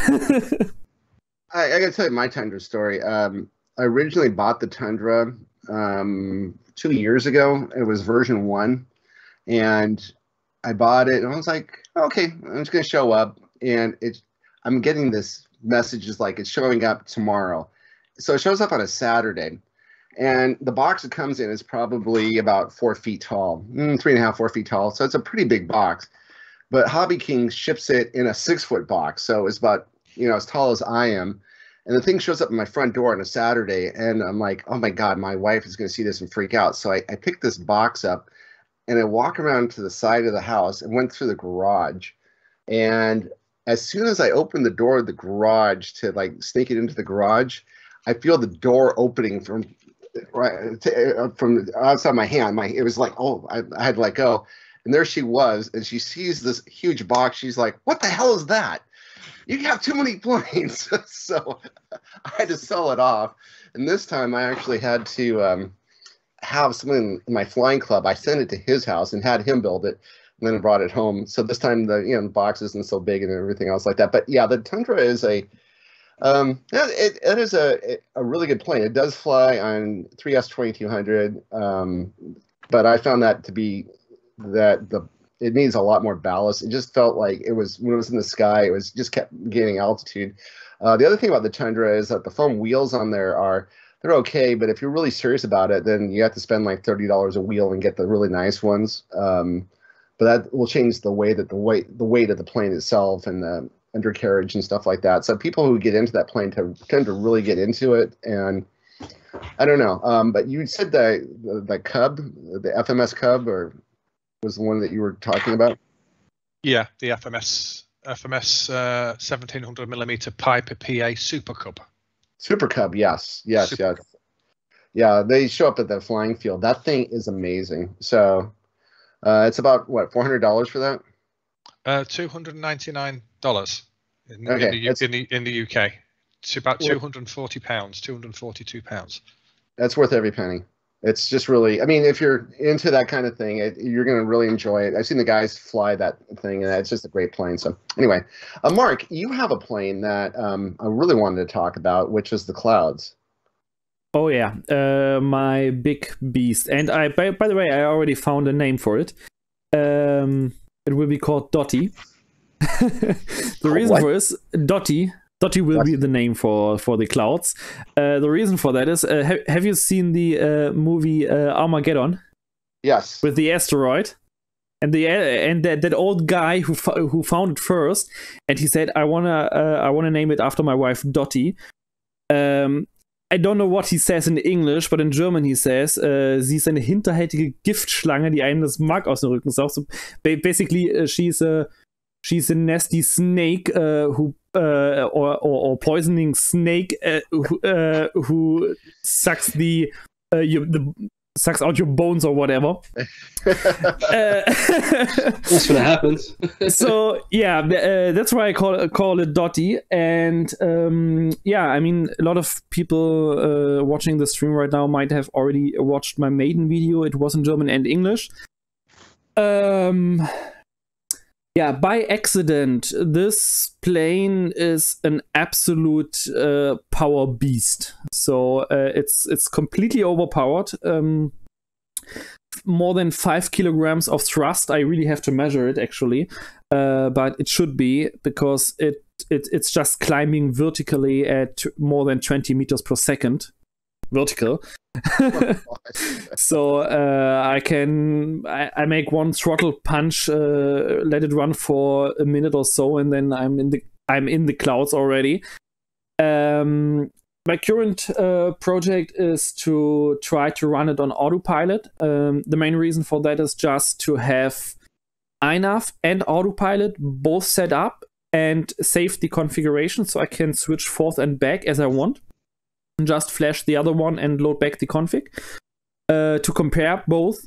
And maybe for some very specialized tasks, I might need autopilot in the future, so I want to have that set up. Unfortunately, I was not able to do the autopilot test maiden today because of lack of time. But yeah, it's my first twin motor plane, the biggest plane, the heaviest plane, the first one with pen and tilt. What else? Yeah, and the first one I really have to disassemble to get it in my car.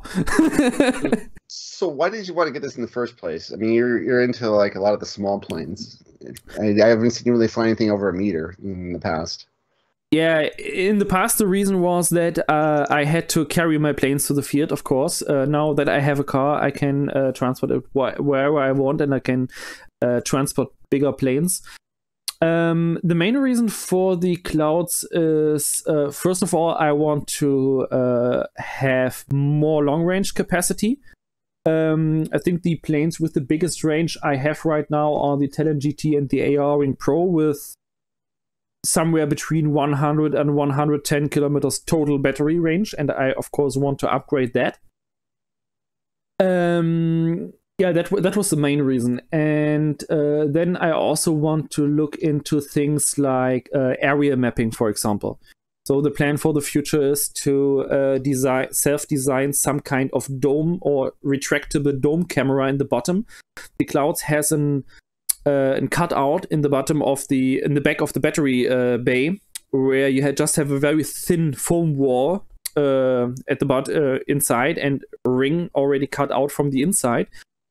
And usually you can put like compact system camera or mirrorless camera inside there. It's exactly the size of one of these lenses to make aerial photography from top down. But my plan is to design some kind of mechanics to have a retractable camera that's going down, and then with a split cam, like a one cam hybrid, one cam split, or Cadex Tarsier, to have a pen and tilt with a 360 degrees and 90 degrees up and down tilt, so I can basically completely look around below the plane without any part of the plane in view, to make aerial photos and videos and all that stuff.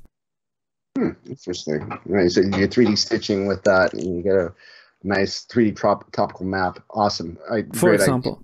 And another use case will be just to test some stuff on it. Like, I just printed, wait a second, I think it should be somewhere. I think it's over there somewhere on the desk. I printed some kind of removable mast with a channel inside that goes on the flight controller hatch.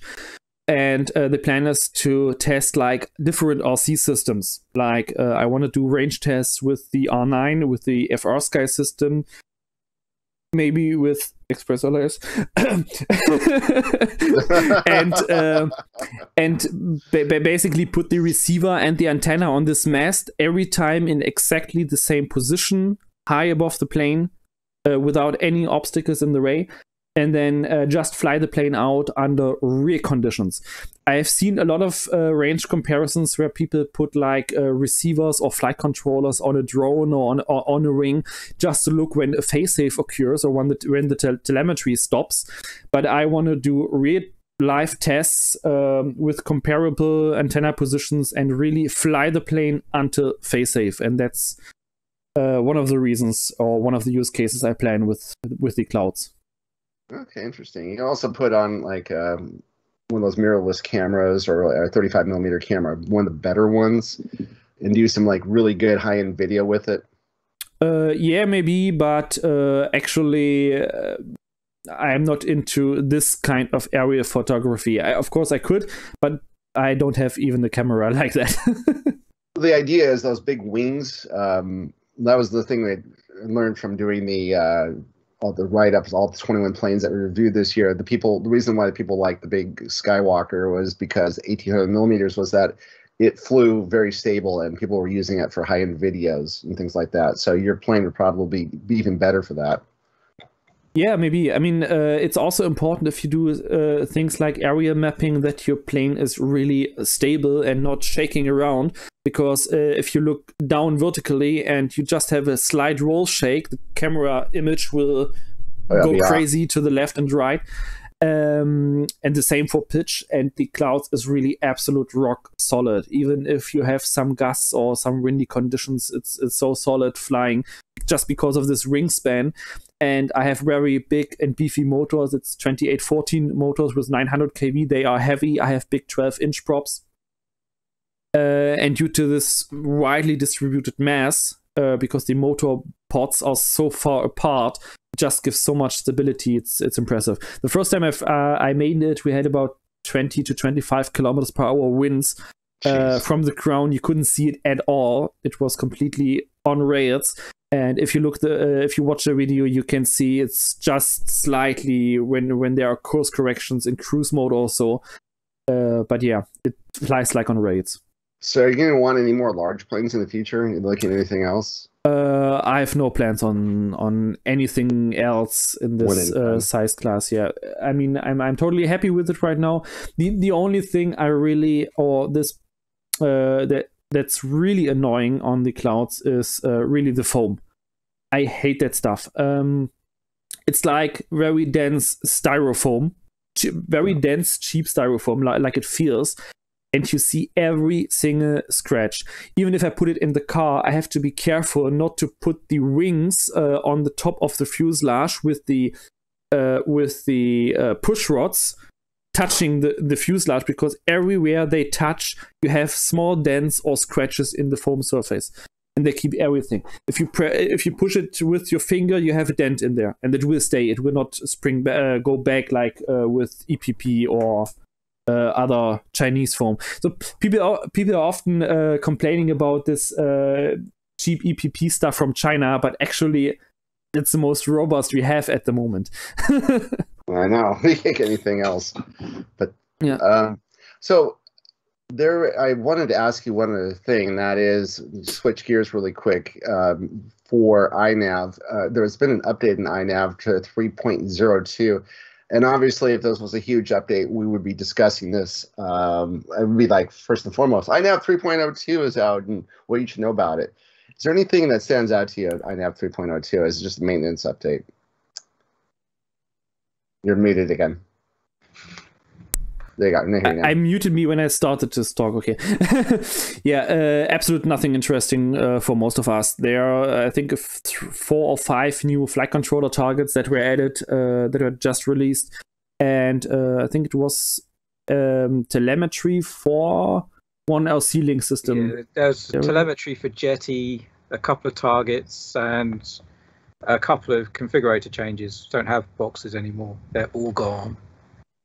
Yeah, so the biggest change was on the configurator side. On the flight controller side, it's only interesting for people flying with Yeti radios. So, yeah. Yeah, those are really high-end. Were those made? I thought they were American, but they're actually made in Germany or somewhere like that. I don't know. Aren't these radios that start at around 1,500 euros for the cheapest ones? Yeah. That sounds German.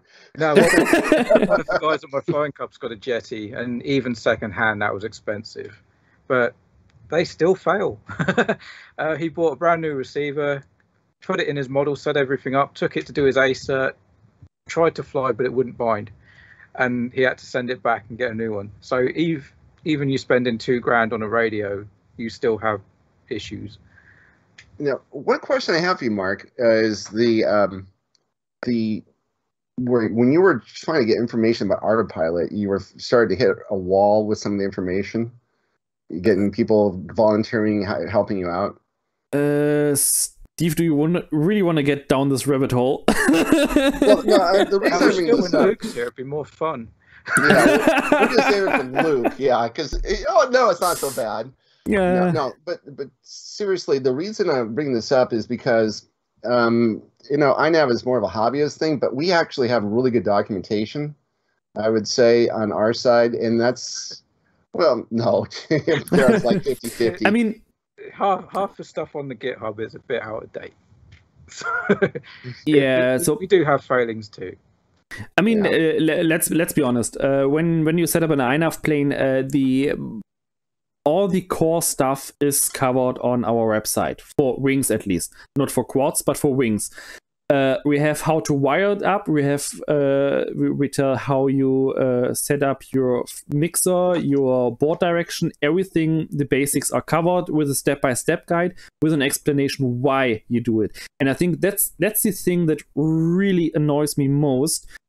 All the guides you find, even on the autopilot website, it just says, okay, you can set this option, this option, this option, this option, but nothing explains really why you do it. It just says do it that way, and then it doesn't work. And it sounds like Pavel wrote it. And and then you start to look into community pages or forums.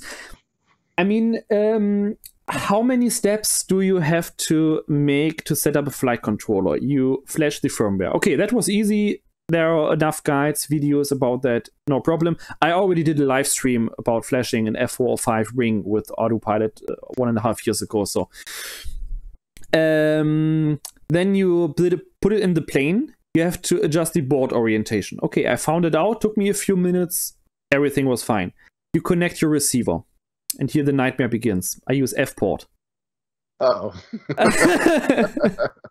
I think after half an hour or so and not finding a solution and not getting it to work, I made a community post in the autopilot user group. And while this post was on and some people were giving advices that made no sense, it took me another 1.5 hours looking in the guides and looking search and looking sometimes in the copter area of the guides until I was able to get F-port working by myself. So in total 2 hours of work just to get my receiver to work. Then the next thing was servo directions. Okay, with my radio, everything is in the right direction. Then I put it in fly-by-wire A like we do in INAV. We say put it in angle mode, then raise the nose, look what the control surfaces do. Pitch was inverted. So how do you fix that?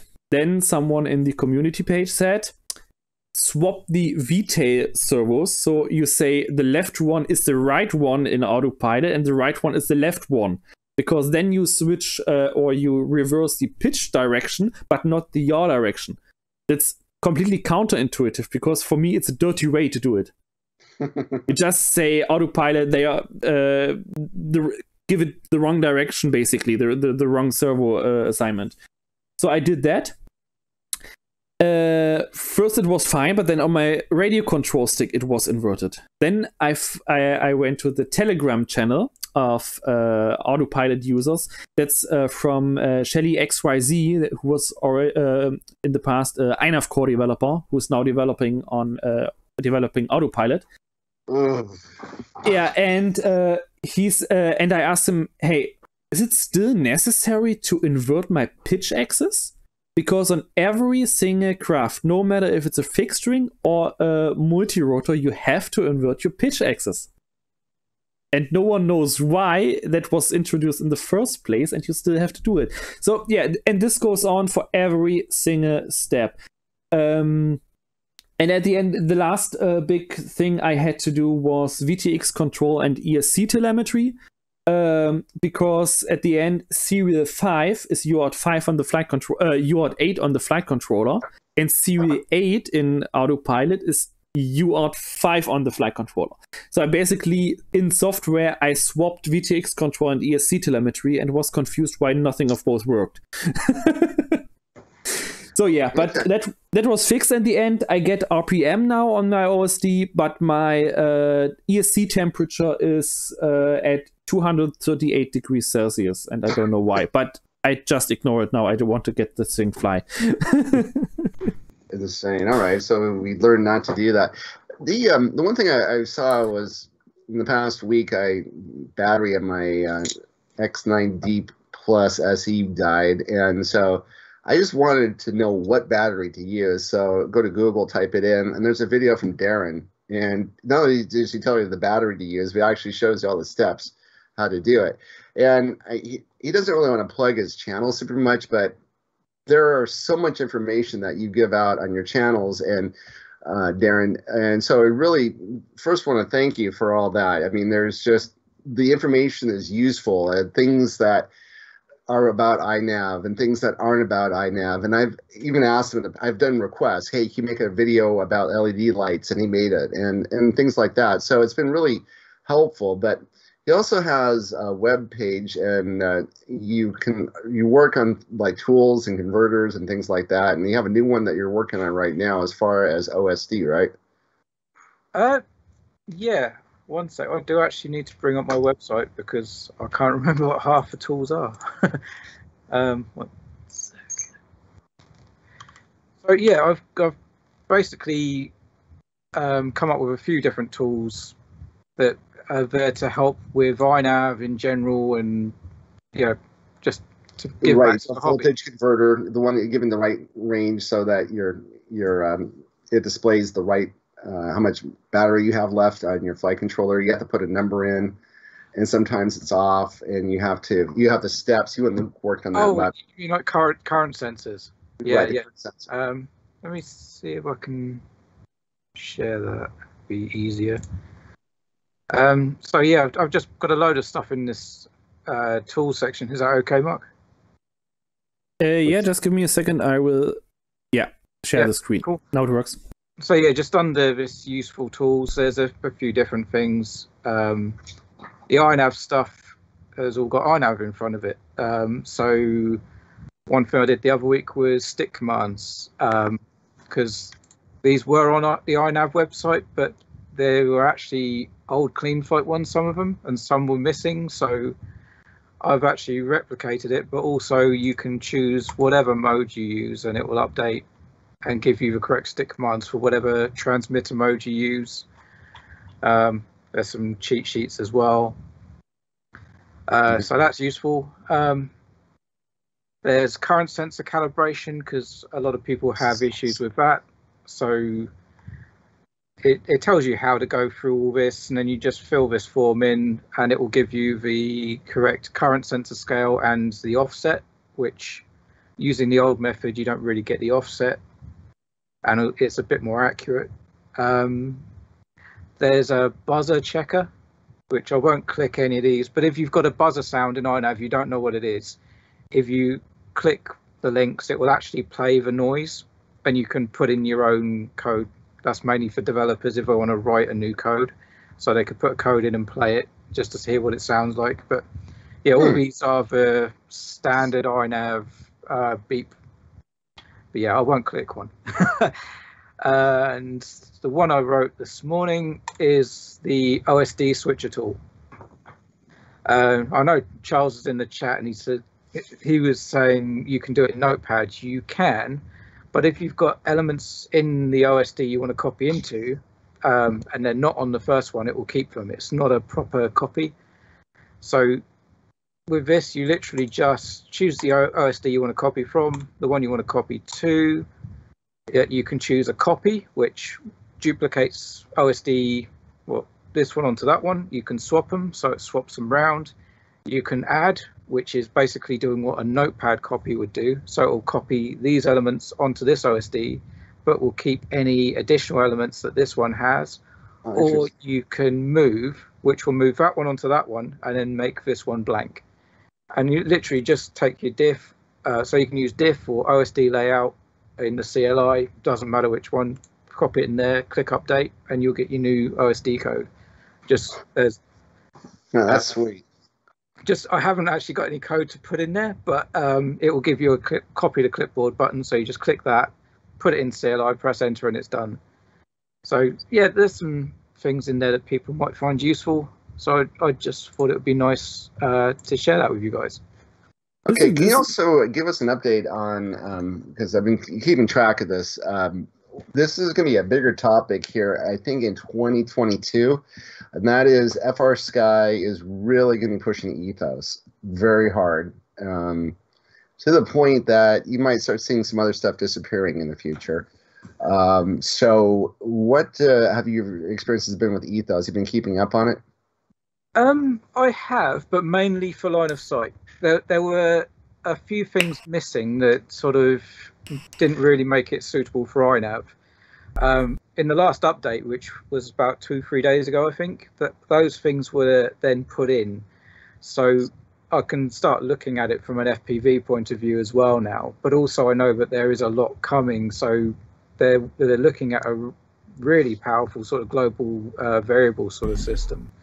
With a lot more options than OpenTX.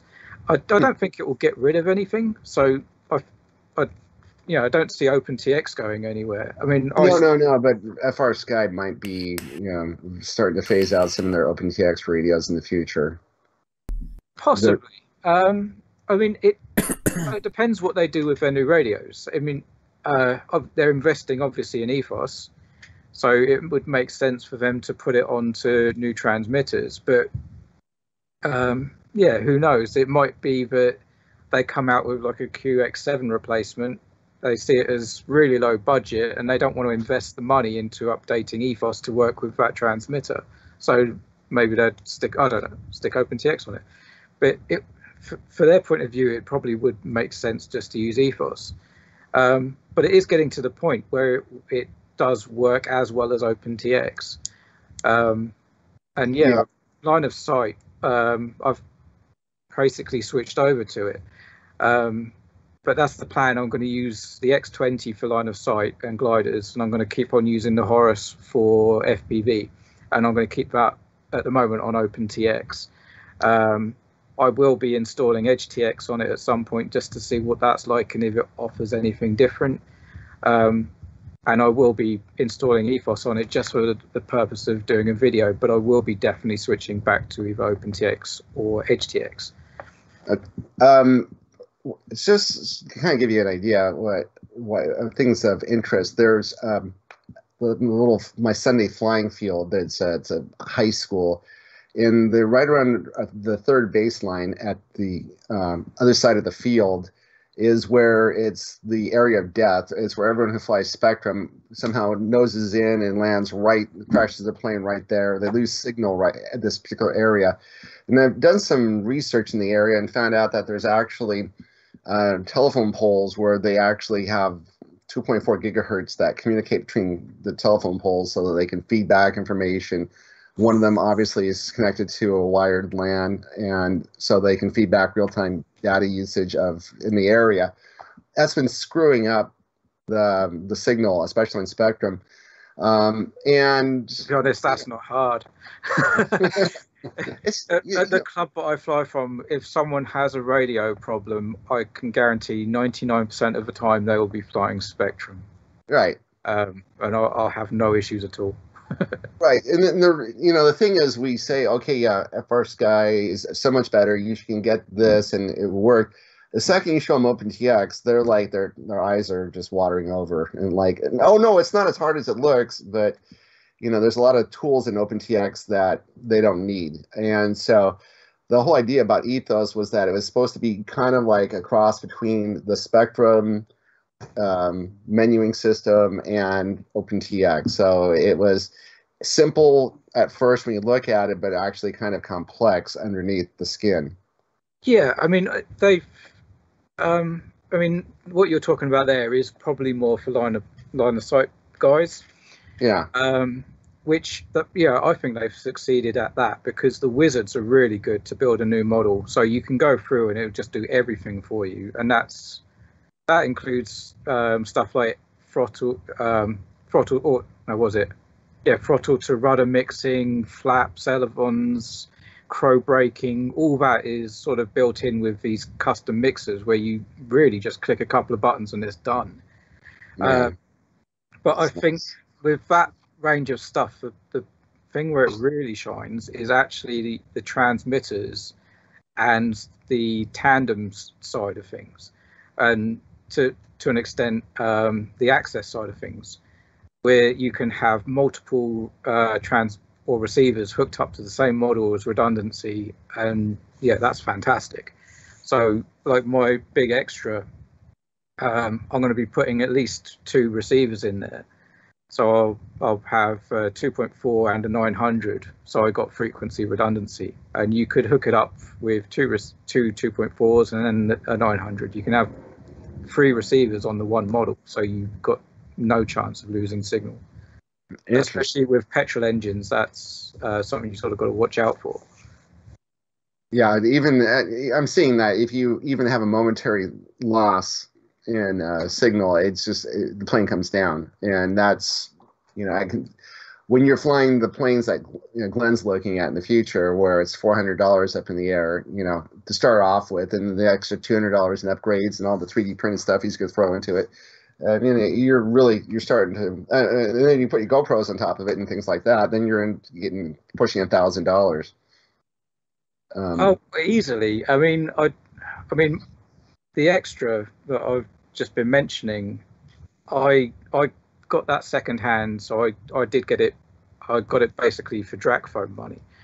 But I know to buy the kit on its own is about $700, and that's just for the airframe.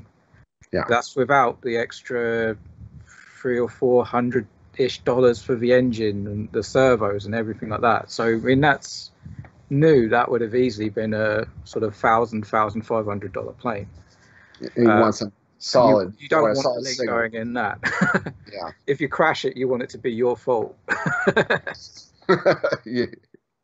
And that was the other thing I was looking at too, is like no one has really talked about INAV for line of sight, but there's a possibility down the road here where, you know, the guys who fly this, they want to be able to fly all their flight modes. They want to be able to use the radio trims and things like that. But the reality is, if you told them, hey, we can give you all the telemetry that you can ever want, and when you lose signal, it will turn around and come back to you, all of a sudden they got their attention. But really, there's nobody. You would have to put it into like a receiver or something like that, so that it would be simple for them to hook up. Yeah, so, I mean, I still personally, I'm not overly sold on INAV for line of sight. I can understand, like, potentially for the newbie mode that Marc made with the drift, it would be quite handy for that. But personally, line of sight, I just put in a receiver. Yeah. No matter what it is. Yeah, Marc? Yeah, by the way, speaking of reliability of the RC links, I was a little bit impressed today. Usually for quads, I use just my Tyrannus X-Lite Pro with RXSR receivers on axis. It's totally fine, totally stable, because I only fly my quads on short distance, a few hundred meters maybe. But sometimes you get the low RSSI warning still, especially on the X-Lite, because the internal antenna, I use only the internal antennas, and if you fly behind you, then it gets some trouble. My buddy was flying the drift with one of the RXSR receivers in there, and he just flew behind himself on some good altitude, maybe 20-30 meters or so, 100 meters away, and he got RSSI critical warning. And then I flew the Alpha Strike, and just for testing to make sure the RC link is reliable, I put the Immersion RC Ghost in there with the Ghost Echo receivers, 2 antennas, diversity, like the same antenna or nearly the same antenna placement as with the RXSR before. I had it on auto power. It never went above 100 milliwatts or so. I was 1 kilometer away, 5 meters off the ground. I barely had any video signal, but the link quality was nailed at 99.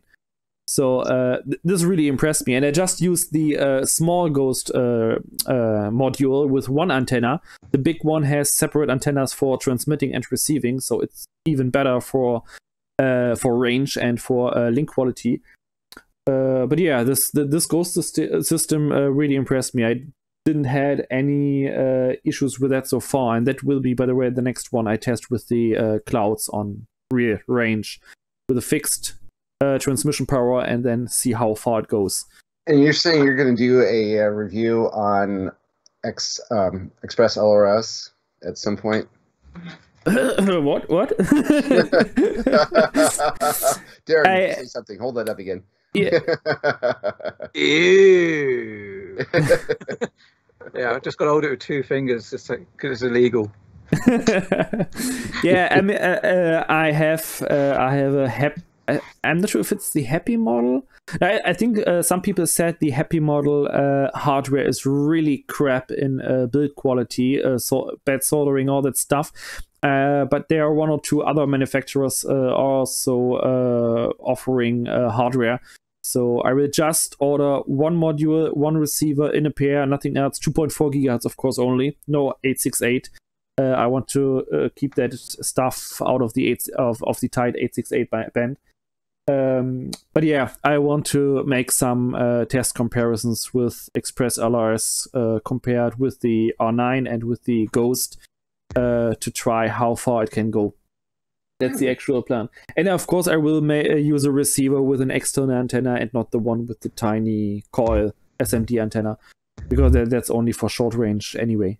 Yeah, you know what's good about you is like you'll tell us absolutely what you think, and I mean brutally honest about your reviews, because what we tend to get a lot of is that ELRS, Express LRS people tend to come in and there's a lot of rah-rah behind it, and so I don't want to hear the hype. How well does it really work? And so your review is going to be really important. Yeah, thanks a lot. I do my best, of course, to be honest. I mean, everyone knows how I think about Express LRS in general.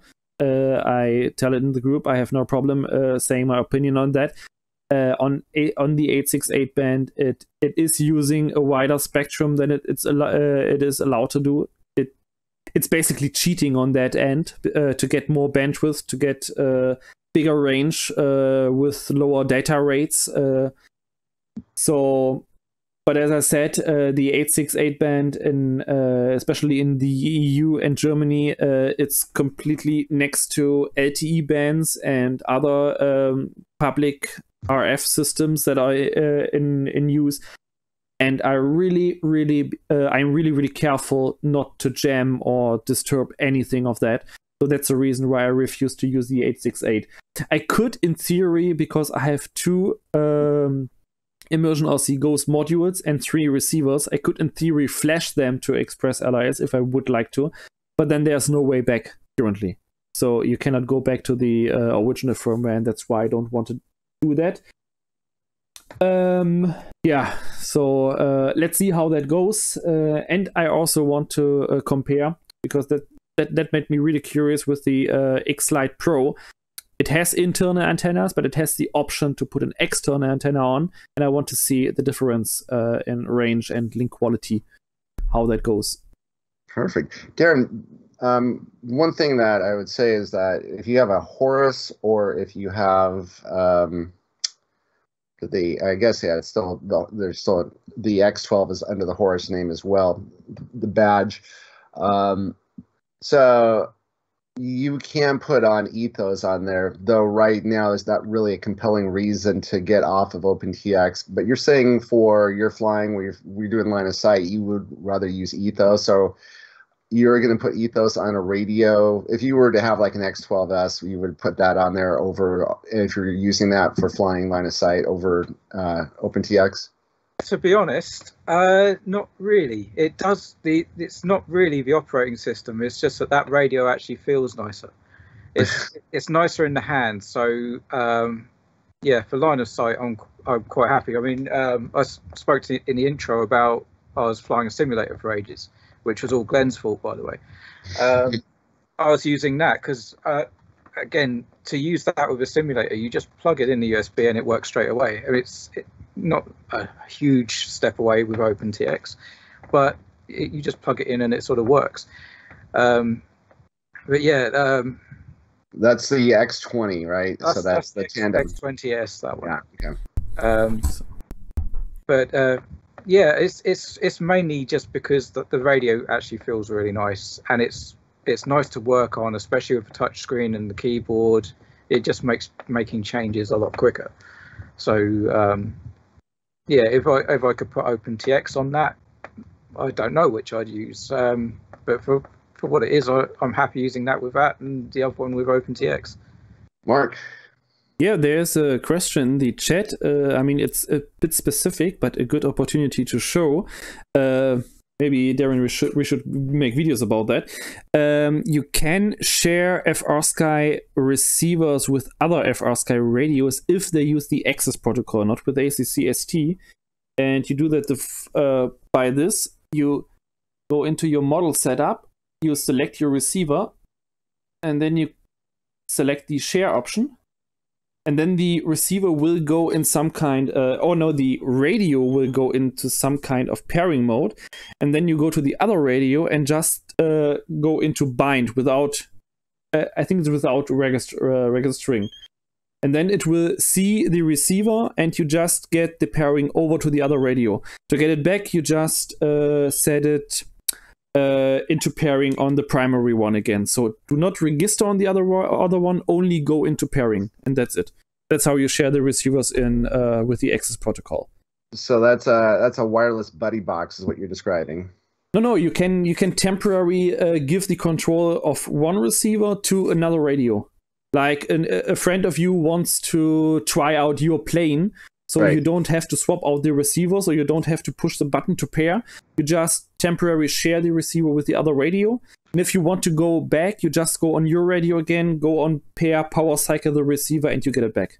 Okay, so back in the old days, especially like 72 megahertz, what would happen is when you're at the flying field, there'd be liquid crystal.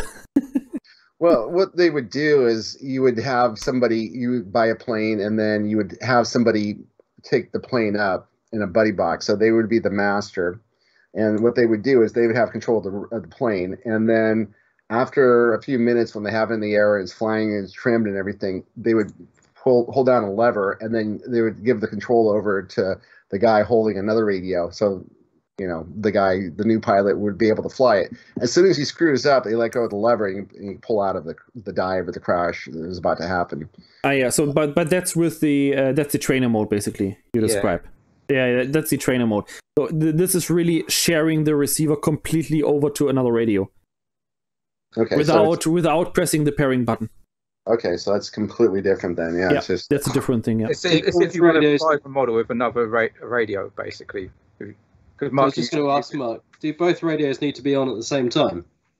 Yes, just for the sharing. Just for the sharing. Okay. After that, you can turn yours off, and that's the reason why I have set up my X9 Lite Pro and the TX16S exactly the same way. So my OpenTX Pro model is modified that way, that I can use both radios for the exact same planes, and I can control all the features, even with the other stick alignments.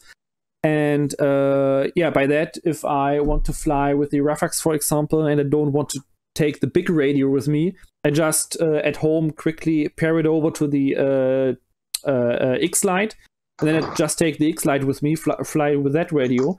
And if I want to go back, I just go on the pairing mode in the TX16 again, power cycle the receiver, and it's switched back to the big one. So I can just switch the radios as I like it.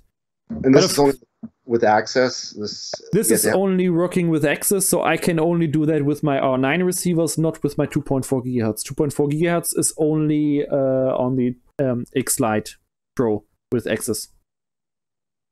Okay, interesting. Yeah, that makes it all worthwhile, man. So FR Sky is working on some interesting things. They've more and more. They were counting out for quite a while. Now they're starting to do interesting things. They're starting to come back around. Well, guys, I think we are. Steve. Yeah. You're jumping the gun. I've got one more thing to talk about. Uh-oh. Let's hear it. You mentioned INAV 3.0.2 earlier. So should we now talk about the fact that there won't be an INAV 3.1? Uh-oh. Do you want to let that cat out of the bag? Yeah. So this is something that I noticed probably not even a week ago, maybe it's the beginning of this week. Basically, it's nothing to worry about. There will be a new INAV, and Pavel on his last live stream mentioned that it's going to be around possibly November time, maybe December or October, but likely November. But it will be INAV 4.0. Oh my God. So yeah, the reason for it is basically the way that the version numbers update have changed. So in the past, it used to be if there were really important new features, it would get a major bump. Lesser features would be a minor bump, and then obviously the final point is just for bug releases. So if we take the version we have now, we've got 3, which is the major release, 0.0, which is the minor release, and 0.2, which is the bug fix release. What's happening in the future is the way that these changes, or the way that these increment changes. So the last point, which is the 0.2 at the moment, it's always going to be bug fixes. So if that last number changes, it's just a bug fix. You should be able to just use your diff file and copy across. The middle one is going to be any changes that are not bug fixes, which, how to put this, don't break anything. So that sounds weird, but basically we have the firmware in the configurator, and they sort of talked between each other, and there are certain things set out which if they change, it won't work with older versions. So an example is when we went to 3.0, all of the adjustments were completely different indexed. So if you try to use the adjustments from 2.6 on 3.0, they wouldn't work. They'd be in the wrong order. And a few versions ago, we had the same with flight modes. So you had to put your flight modes into a tool to convert it. So if it's a change that will break the the progression, so to speak, it will configuration compatibility, basically. So you cannot put a full diff to the new version. Yeah. So with this one, all the fonts are completely different between 3.0 and what will be 4.0. So fonts from 3.0 will not work with 4.0 and vice versa. So that's basically why this is happening. It may not be that you see major new features like we did with 3.0 with all the auto tune and all that sort of stuff, but it's more to do with how compatible it is between the old and new versions. I mean, other than artificial horizon fix, I mean, what can you possibly want? 3.0 seems to do just about everything. Oh, there's loads. Well, I mean, I've not really been keeping track on what other people have submitted, but just for what I've submitted, for example, switching profiles in flight has never worked. It's been on the adjustments list, but if you tried it, it didn't work. There's nothing behind it to actually make the changes. You mean the PID profiles? Well, it's not just PIDs, it's rates, filters. Yeah. They just config profiles as opposed to battery profiles. So you could change them when you're disarmed with a stick command, but you couldn't actually change them in flight. So I've submitted something. It might need a little bit more testing, but it's basically there. What else? There's changes to return to home, which if you use climb first will be a pretty good advantage. There are the OSD changes, so the general aviation units are going to be in there, which people have been asking for. I'm trying to think what else.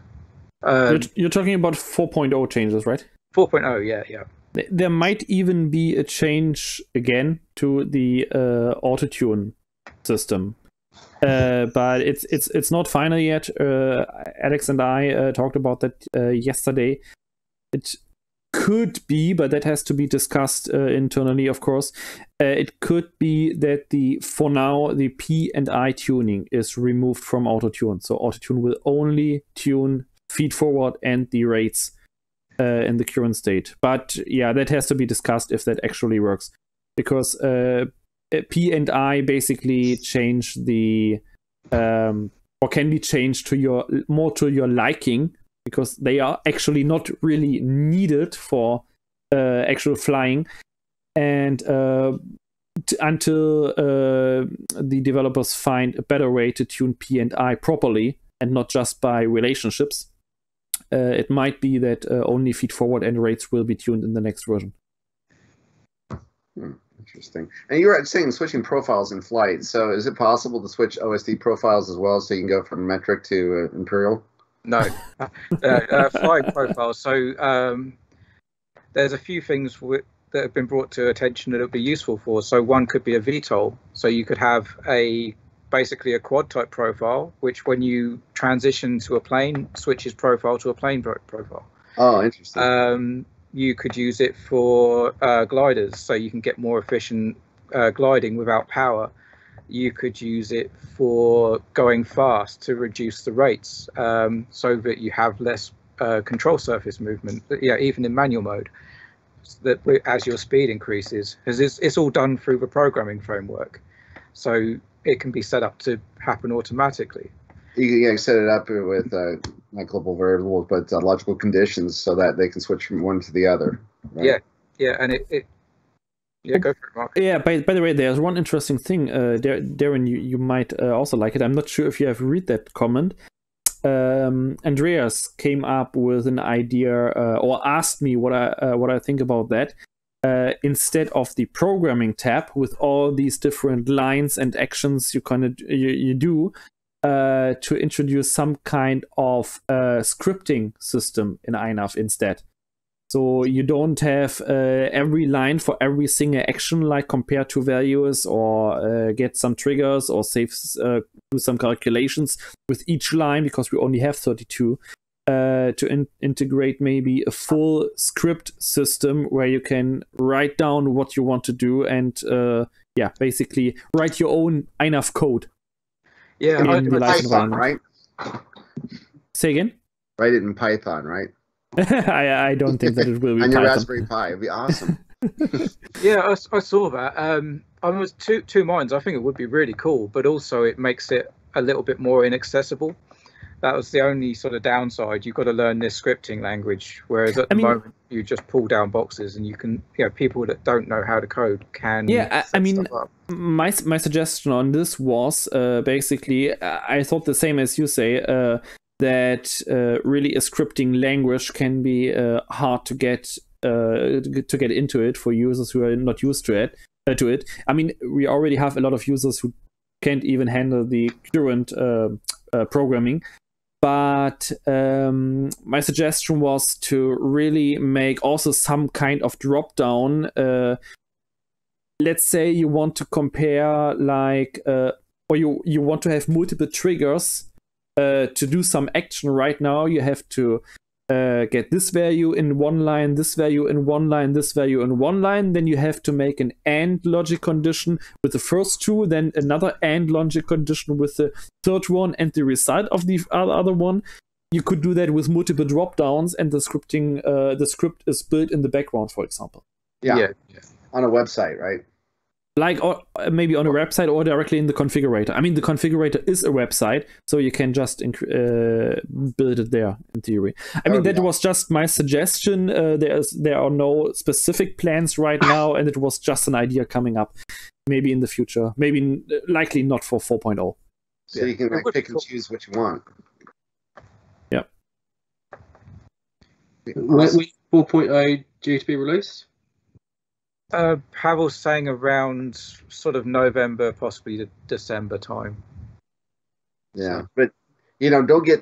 I guess what they've been saying is don't get super excited or like, oh my gosh, this is gonna be amazing like 3.0 was. This is really it's INAV 3.1 is what it will be, but we're just calling it INAV 4.0. Yeah, it's just the naming has changed. The code that I was working on for INAV 3.1 is now 4.0. But yeah, I mean, there will be enough changes to keep people happy, I think. Oh yeah. Configurators should get better as well, especially the mode tab, which I've sort of worked on something where you can now see if a switch is in range, whereas currently it'll only light up blue if the flight controller allows something. So, like for example, return to home will never light up blue because the plane can't get into return to home. But the change I've sort of implemented, if you're within that range, it will light a dark blue, so you know, but it will activate. And if it's the light blue, it means the flight controller is still activating it. And there's also a little icon down the bottom that shows if you're in acro, because that's something else that people never really had is, am I in acro mode? There's nothing for that. So one more point. Marc is saying something. Sorry, there's one more point. When I talked to Alex, I think it was yesterday or so, and I asked him about the progress of the hopefully really final and real horizon drift fix for INAV, at least for fixed rings. He said he understands the math behind it, he understands how it is done, but he has troubles to implement it. So if there's any developer or software programmer watching this now and might be willing to help here, that would be really appreciated, and just drop us a message on that, because right now there's no real progress and we want to have that fix in 4.0. That would be amazing. Today was again a day where I fought 2 hours or 1.5 hours to fix a horizon drift on an AR wing, or at least get it under control so it can fly missions reliably. Interesting. Wow. Yeah. So you're saying that he understands the math, but he doesn't know how to implement it as far as coding it is concerned. Yeah. So it would take someone to do, what is this, C+ it's written in? C. Yeah, just plain C. C, okay. It's written in C. So someone that has advanced skills in C.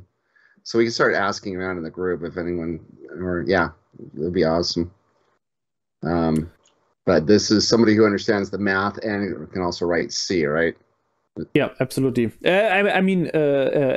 Alex understands the math already, so they could work together, for example. Okay, so yeah, that means we need to do an exhaustive search, and that's a lot easier to do than trying to get thousands of dollars out of people. So that's we'll look into that. And okay, great. Well, guys, anything else before we call it a day? No. Okay. Yeah. Everything is silent. That's a no. Yeah. We've covered quite a bit today. Well, I really want to take an opportunity to thank first Glenn for showing up today and helping out. As far as, it's good to have you back, and I'm glad you enjoyed your summer vacation with Marc. Thank you. Yeah, it was good. He's coming to the UK. He's coming to the UK next year. Yeah, I hope then I can take a drive through through Belgium and don't have to take the plane. If you come out to the United States, come out to California, the deserts are located in places like Arizona and Nevada, so like where Las Vegas is. And you can fly as far as you want to go. You just have to go find your plane. So that's where you need a scooter, Glenn. You'll need a I'll get myself one. And so, obviously, you have experience. You'll have to do it sober, though. But the big thanks to CrunkleFloop today for showing up and helping out. Thanks for being really an active member in the group, and really great to have you. No, I've loved it. I mean, the group's been fantastic. And I think what's nice is that, okay, we get the odd friction on the group, but ultimately everyone there just wants to help everyone else, and that's what the hobby is about. And I've learned so much over the last year just by crashing, and but I'll always, you come across problems and solutions, and that's what I've always tried to do. Is if anyone's had an issue, I've seen this before, try this. But no, I'm honoured you've had me on. So no, thanks very much, guys, and obviously all the development that the devs are doing it's quite incredible. I don't think people realise how much work goes into getting our foam in the air flying. I think we also really benefited last year because of COVID-19. There were a lot of the developers were in lockdown. They did a lot of extra work.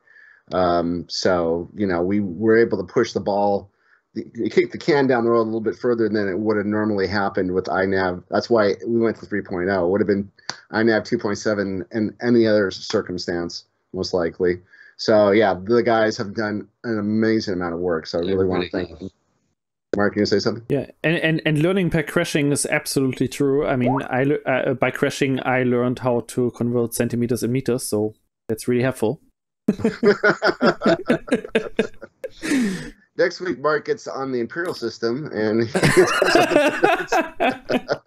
of fractions. So, then I will start circle in 30 feet high. Maybe that could work with the newer flight controllers. It might clear some shorter trees. Oh, that's the good thing about another great thing about flying in places like Vegas and Arizona is that the cactuses are so sparse you probably won't hit them when you're coming in for a landing. They're only about 5 feet up anyway, so they're pretty low to the ground. So Mark, it would be perfect for you to come out here. Well, then I have to come with Glenn, and then we do a 50-kilometer range flight with INAV radar. 50-kilometer formation flight. Yeah. You just got to do it in October because it's still probably over 100 degrees right now. So you wait till October through like March, it'll be fine. October through April, especially in the winter months, it'll be great.